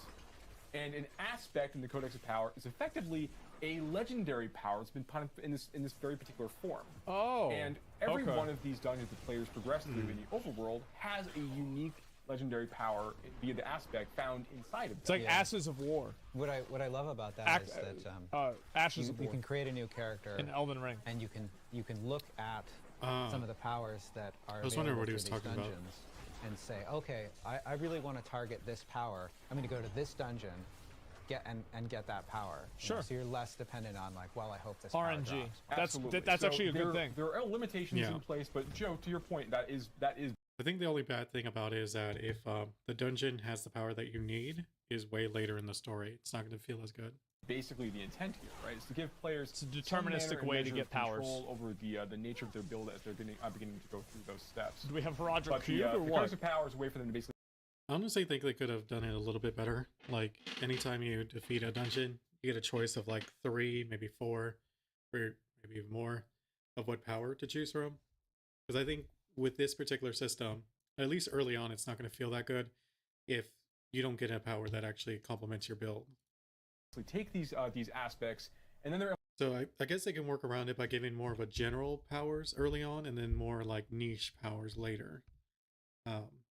Like maybe you're doing more damage, or damage to attackers, stuff like that. That's going to affect pretty much any build. We're able to go back to a crafter back in one of the major cities, our new occultist crafter actually. And when they go to the occultist, they can hand off actually we're showing it right now. Our sorcerer's friend has just earned aspect of overwhelming bolts, which is going to allow her charge bolts ability to go and fire 2 more projectiles with each cast. She's going for an up close and personal melee lightning build. Sure. So this shotgun approach for her spender is going to be really, really useful. More I bolts, hated more that build in damage, Diablo definitely 3. very good. Minor trade-off for the mana cost, but still ends up being worth it. It's annoying. I don't like when it's that dark. The sorceress is now really tell what the heading over to the occultist and is going to be choosing to imbue this aspect into one of their existing items. This is exactly like Diablo Immortal. So you're looking at a lot of work in progress stuff that we're looking at here because this is a live cast. We'd like to be able to show some things off. This is good, you have though. an opportunity to go and basically override the existing system that they had in Diablo Immortal was good. Power they've just collected. As long as they make this system easy to do, if you, because I have a feeling you're gonna want to be switching all the time. So as long as they don't put too many currencies into it that isn't something you can get in just a minute or so of playing. Collected to the Codex of Power. So in this way, players get this deterministic way to kind of collect a series of these legendary powers that are out there in the game for them to find, but it's not all of them. You can only find some of the legendary powers overall in the game. Okay. There are over 120 dungeons in the game. So this represents a lot of really exciting and interesting things for you to collect as you're going through these areas. That's a lot. Also, better be really hard ones. You don't just find legendary powers for your class. You'll find I don't mind if they're hard or not. I just don't want a bunch of repeating ones. This is good. That can work in multiple classes as well. Yeah, we think this is really cool important. because every time you find an aspect that you can put into your Codex of Power, this is now available to all characters in that realm. So that's awesome. sake of argument, if we're playing in season 1, Old friendly. you know, That's every what we character wanna that you see. make, let's say you're playing your sorceress first, and you go find a whole bunch of werewolf, druid, right, you know, based aspects as you're playing. That way, even when you find useless ones to you, you're like, well, maybe I can make a build with that later. You have all those aspects to play with. But it doesn't from feel like you level 1, wasted so your you just time. want to start kind of like leveling up gear and getting into a position where you can make use of them. Yeah. So we love this idea of like making it so it's easier to go play with other builds. Yeah, I love too how we've really That's really cool. been thinking about crafting in Diablo 4, and I love how the occultist figures into Still that. too dark. I don't know why the brightness is so low on when you these think about plays legendary or gameplay. legendaries in Diablo 4, what we're really talking about is the legendary power. Yeah. You know, and that legendary power can be moved around. Remember you can Echoing use it Fury? to upgrade rares, and the occultist is sort of the. So are they going to focus more on central point the of legendary all of powers that. versus the legendaries? Witching Hour. That's absolutely right. So that was one big change we add with, and we've talked about in That might be previous good vlogs before. but But if you one really big think change about in it. Diablo 4 is allowing legendary powers of a particular type to roll on lots of different item slots, which gives players an interesting game of deciding where they want to place certain powers to make maximum use of them for that's their really builds. cool. Okay. Now the Codex I'm lets them thinking put them about on it. the That's slots that are actually appropriate for that power. They can choose. an amazing. He was playing But another Barbarian, limitation maybe to dead the by Codex now. power, in addition to not actually having the ability to collect all of legendary powers in the game, there's many, many more for you to find as you're playing through Diablo 4. Those powers also are always rolled at the lowest level of power possible. So it is always better for you to go find a legendary item that has the power that you're interested in, and then you can choose to use that item directly or extract the power from that item into an aspect crystal, then go in and print into your own item of your choosing. So those legendary items you find out in the world are always going to end up being more powerful as a general rule. Yeah, I really like the idea that like no matter what, like finding stuff is. I think messing, like getting your hands on it is really gonna the best determine whether it's a of getting better more system power, or not. But you still have the customization ability of being able to. Because I think one of the problems with that is you're going to lose the iconic like weapon visuals when you take away the legendaries from the weapon and have it as like its own separate power. I don't know how that's going to work out in terms of, because sometimes if you play the previous games, you'll see like a weapon and you'll kind of know what it does. But with the new system, that's not going to be the case. So. You know what? I found this power. I would still like to use it. I'll have to play this to know if it's good or not. And I don't know. that within the Codex of power, and you still can. Yeah, that's one of the things that's great about it. Exactly to that point is that you can have, let's say that you are leveling up and you get a legendary power that you really love, and you start to sort of make your build around it. With the Codex of Power, you can acquire new gear, and in fact through essences as well, and you can extract. You can bring that power with you, so you can maintain that build. So you're not sort of that part of it is really good. losing a core part of your build as you're getting new gear. Yeah, and the fun thing about this is that we do want players at the beginning to go through their class phase. They're making their skill tree selections. They're going deeper and deeper into this. They're making their fun choices. Yeah. We do want them to be able to still want to chase certain other powers. Like for example, for this kind of like melee focused lightning build, the player here is participating in right now. Like there are other powers that they really want for this build. Like there's a lightning bolt legendary that is going to allow That or just powers to play around with. Have the spear basically like just to see if it's good. as part of combat. Because obviously you're not going to really know awesome. until you play with it. Yeah, we had this in Diablo 3. Deal damage when they're up and close and personal. There's lots more things that with that like the lightning rotating supposed to purple collect things as they're going through, and then hopefully find the very best versions. Oh, of I see what he's talking about. Yeah. As well as just finding the first place. Yeah, so I know with the Codex of Power, this is kind It's of definitely a gonna new feature make build that's, diversity like coming really in Diablo 4, and we'll have varied. More information and more details regarding like it could fall under that same thing of, even though there's a lot of parts of the Codex of variety, Power and what you there's the like different metas, powers you can end up hopefully it finding doesn't and fall so into forth to imbue onto actual weapons or gear in general here in the future. Plus other mechanics and other systems that I know people have still been talking looking about, forward to it and wanting to know more about here in the future. But I did want to leave some time for some Q&A because I think know that's a we've really had, interesting mechanic they're going a lot with. of different questions that we've seen pop over the community. Is the game here pay to in win? the, especially in the last week with all the announcements that we've actually You're had. gonna have flying mounts Related to Diablo 4. And so I wanted to make sure that we spent some time on those. So we did collect a lot of these questions they have through mounts. different Don't think Ragnarok's gonna be in some hell. of our forums on like D3, D2R, where people are posting about Diablo 4 there, to Reddit. Some of our these questions actually came from like social media or even our content creators that actually do focus in on Diablo. So Great. let's Okay, kind of let's like jump into a few of these I wonder who that specific is. questions if we can. I don't really keep track of First them. one we have is like, what learnings did you guys apply from other Diablo games to Diablo 4? They learned they could make Yeah, Diablo this is a pay to great win with question Immortal, because and now this game's going to be pay to win. When you think about the history of the Diablo 100%, guys. IP of all the games that If have that's come, true, what man, we that's wanted gonna to be do is freaking sad. capture the things that players loved. It's probably about true each to of those to an entries in the extent. series. At You know, least. and when you think It'd be about, weird if they didn't. So we do really something thought about similar. how Diablo 1 really established sort of this tone of, I never played Diablo 1. Gothic horror, this really dark tone that was quite different Diablo from 1 other wasn't things that good, that you would see at to the be time. honest. And we wanted to carry that forward and recapture that in Diablo 4. Like, it's not bad, Great. but it's And like, then don't when know. we look again, I think I is- got a bad what do experience because of players Friendly love, Fire. and hold close to their hearts in Diablo 2.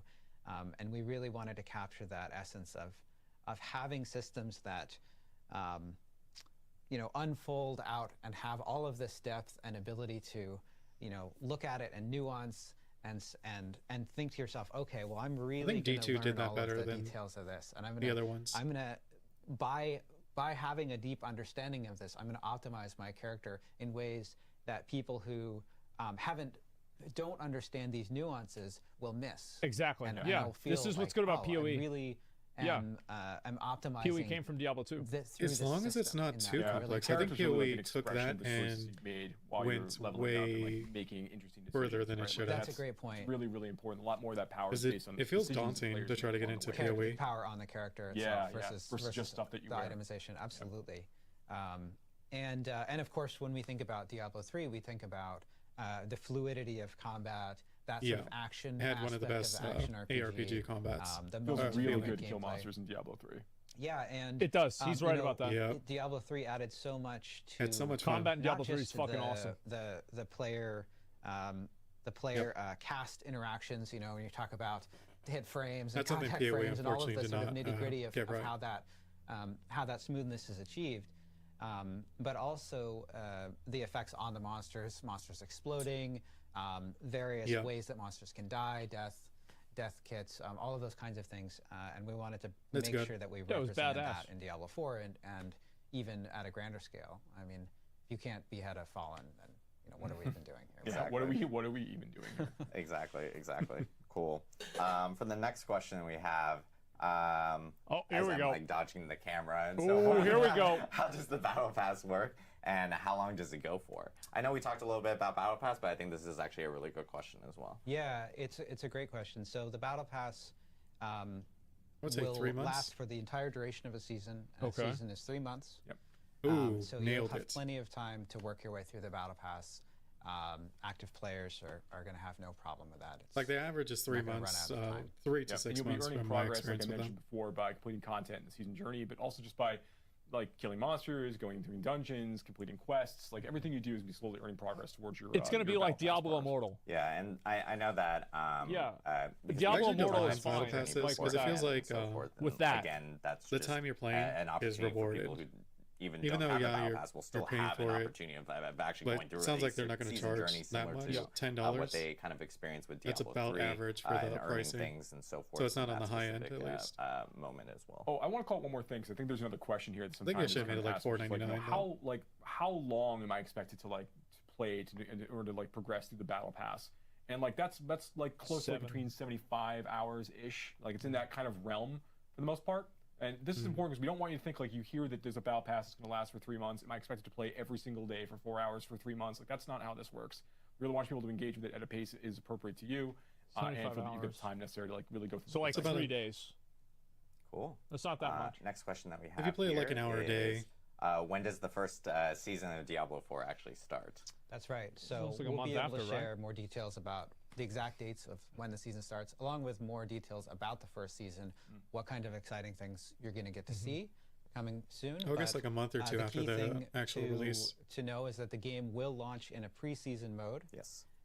And the season will start some weeks after that. Yeah, So it's like and WoW. for They're those gonna do that it do like end WoW up pre-ordering again, Warcraft, the digital deluxe or the ultimate version, and they had the early access. It makes sense. Your early access will be within the preseason, so it's not an opportunity to get a leg up over other people in regards to that first season for Diablo 4. Yeah, I really want to make sure people have time to like really play through and enjoy the campaign and see all this content before they get ready to start fresh. That's actually really good. Exactly. So you don't feel rushed. Next question: if I want to play Diablo 4 on PC and console, do I need to purchase the game for each platform? Yes, so you do need to purchase the game for each platform that you want to play on. Makes sense. But the all of your progression, you can play between platforms, and all of your progression is cross-platform as well. Oh, yeah, and just to reiterate really as well good. is that if you do buy I did not the expect premium battle pass for like PC and you also play on That's Xbox, actually really for cool. instance, your battle pass does carry over because it is part of the Even the your battle pass carries carries over. over. So I mean, you'll end up crazy. progressing both on whichever platform that you actually do play on. You don't need to purchase a battle Yeah, I pass. it would have been even nicer if the. I mean, only had to buy I was gonna ads, say, like, if they don't have the but- tech, yeah, it's on okay. Xbox and on PC. That's right. Cool. I mean, it could be because the consoles have to go through like Sony, Xbox, whoever it is. So maybe they were like, yeah, you can't do that. We need our cut. And Blizzard wasn't willing to accept that. So they're just like, okay, well, the player's going to have to just buy the game again. I mean, that's what I would assume. Because it sounds like they were really trying to get everything that could be cross between console and PC.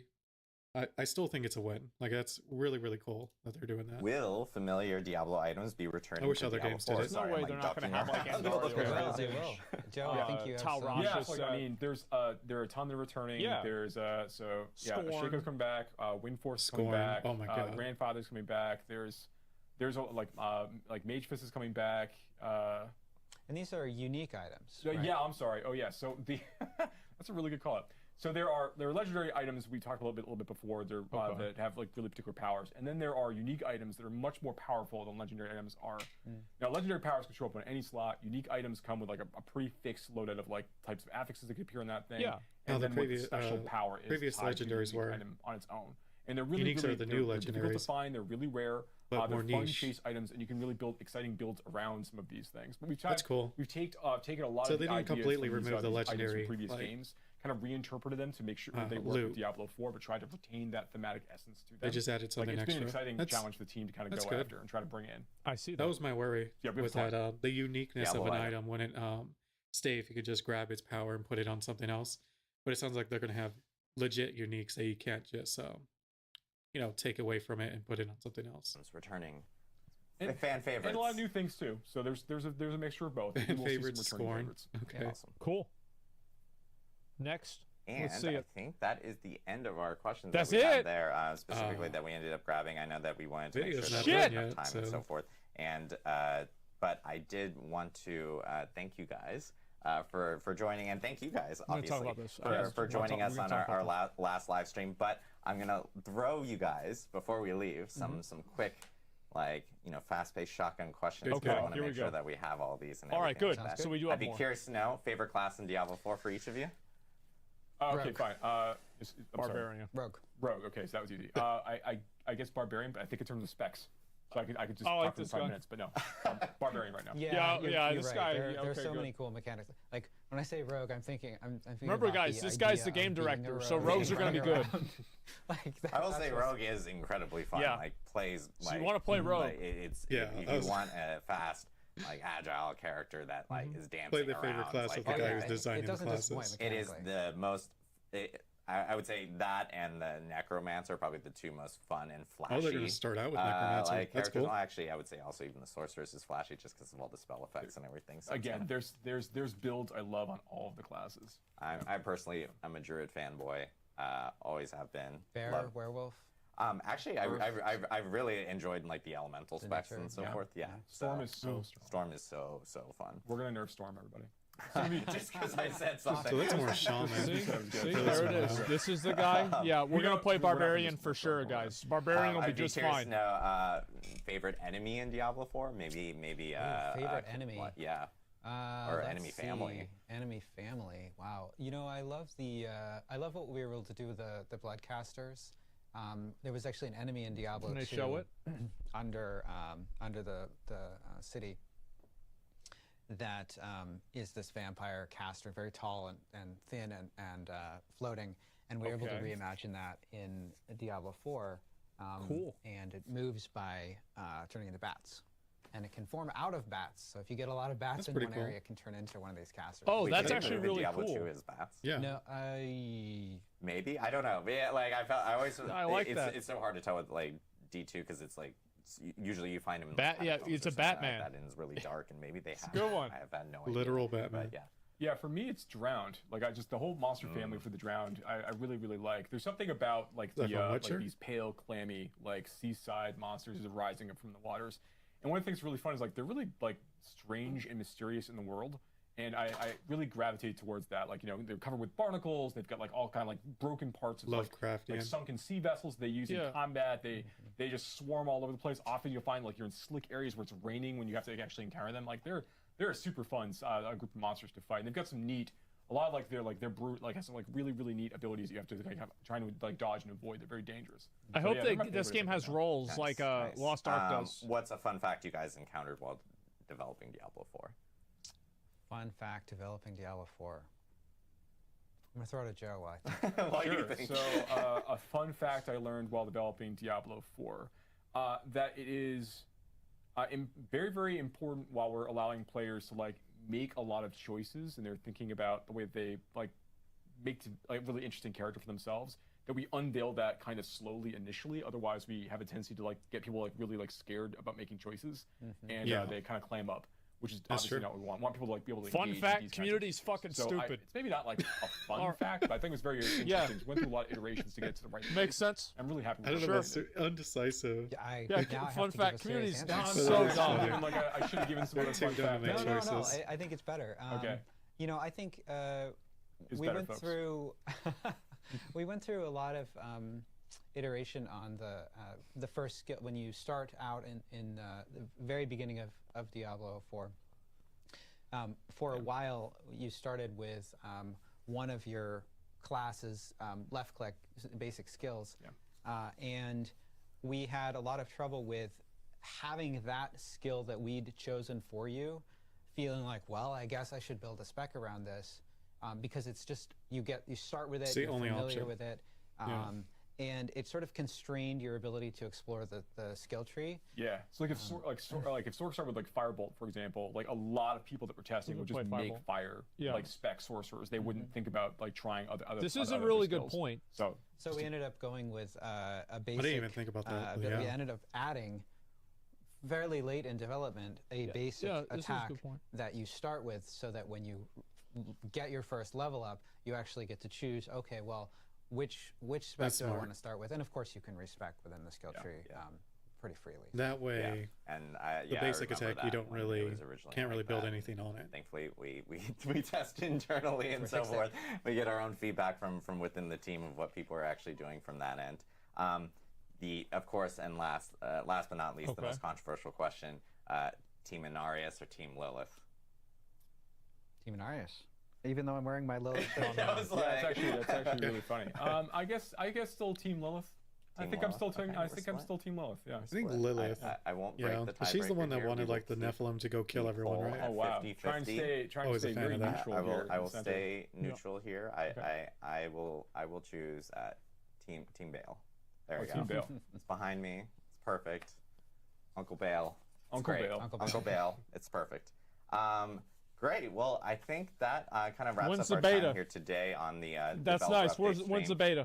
I do want to note that we thank everyone again for tuning in try for to our avoid first the beta as much developer as I update really stream. want to This play has it. actually been Can't kind wait of for the game to come out right now, right? A crazy process of getting a studio up back in the building, and I'm happy that we can call this home for our streams going forward.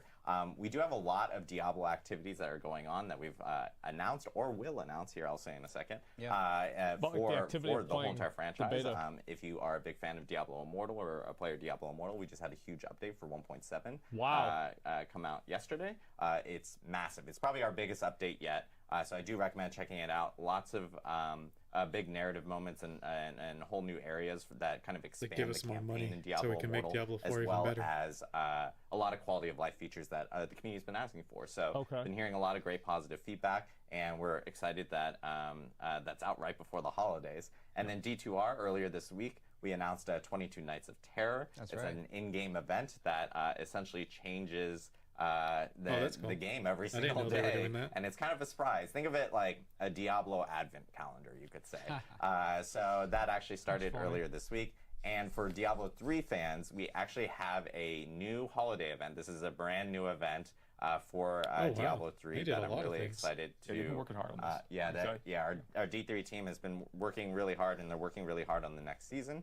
And we'll actually be revealing that tomorrow on the blog. So make sure to tune in for that. And we'll also have news related to, of course, the Darkening of Tristram, which happens every single year for Diablo 3 and when that will be occurring. So make sure to check out. I haven't played Diablo 3 since 2016. 2016. Any Yeah, parting I don't words? remember the last time I played D3. You know, I really wanted to thank everyone didn't know they were for doing tuning events. in today and following us throughout the year. Or seasons. It's been a big year for us, as I was saying earlier. A ton of work getting all the content into the game, setting us up for next year, setting us up for release. We've got a lot of bugs to fix in the new year. We've got to make sure that our server architecture and infrastructure is in good shape for our, of course, Sounds our like the betas game's coming pretty up, much done. They're and just and our release polishing as well. it up. So some work ahead of us, and we have a lot of exciting stuff to share next year as well through some of these live streams, more of these live streams. But That's really you're not cool gonna that hear they're from doing us this for a little stuff. while because we're all going to take some time off to be with our families for the holidays and really take a break from from Diablo 4. That's nice. When's Just the not beta? think about Diablo 4 for a little bit. A restful holiday period for the team for sure. Sometimes we have like builds up, people to like sort of like log in and continue to play, and like not this time. We're killing all the builds for the holidays and forcing everyone to not be on Diablo for a while. Be good. Any parting words? Shout outs to the various Diablo updates we have coming down the road. I recommend everyone take some time to play some World of the Warcrafts because Dragonflight is rad, really fun. But for the community itself, That's I think rad, that this has been a okay. huge year for the Diablo team, much as Joe has already said. We're really excited to be able to just finally start sharing more and more about where the game is at and what we've been thinking about and what we value. It's been awesome talking to press. I really can't wait to just keep this conversation going.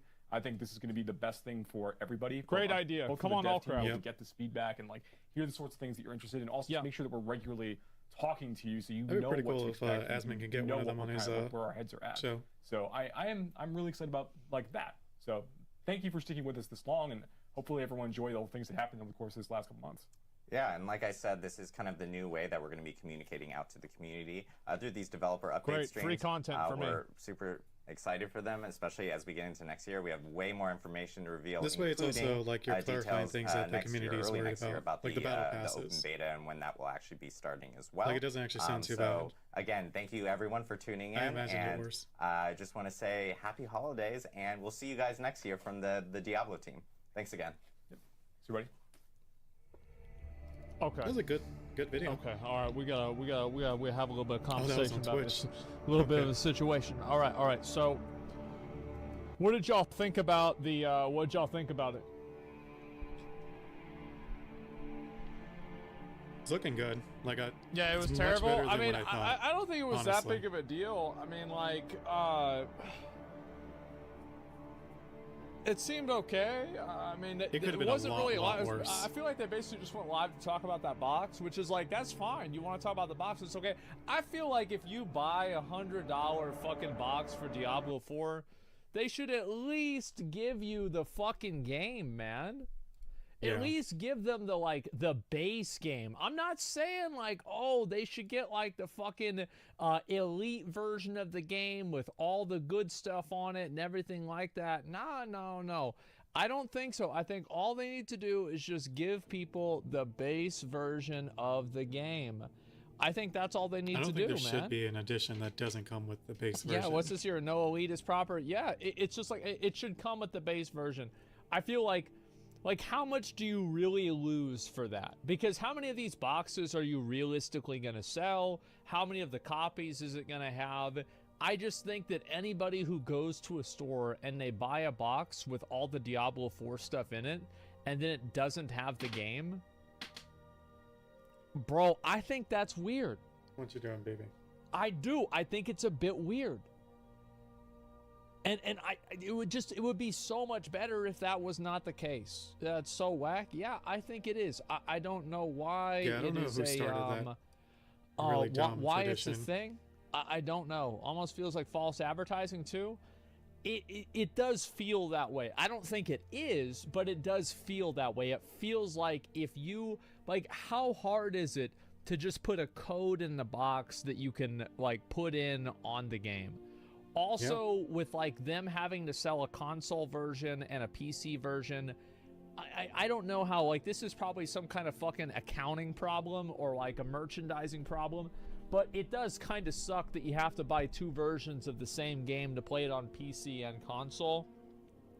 And it would make sense but I do like that if like it was an offline game. Everything else, but like if is you good can about connect the two accounts, like why is it not possible that you can't just like, oh hey, log into effectively a Battle.net account on your PlayStation 5 and then just play Diablo 4? Every game is that way? Yeah, I guess every game is that way. I guess consoles have to make money, and this is just how it is, right? I mean, I get it, but it is disappointing.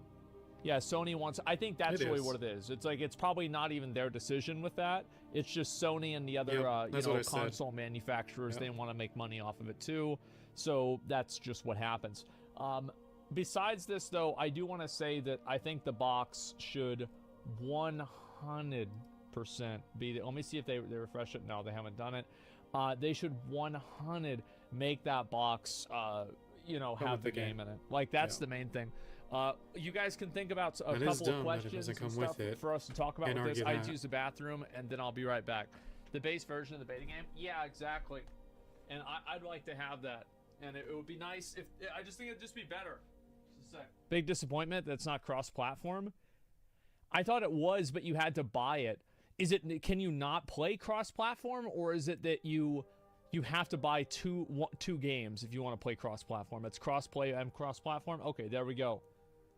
Yeah, you just need one I copy will to say, play. obviously, with the Chris Metzen stuff. Now, this is If you wanna play something on that both, obviously you need I two haven't really had a chance to talk about because it happened at the exact same time. Chris Metzen is coming back to World of Warcraft.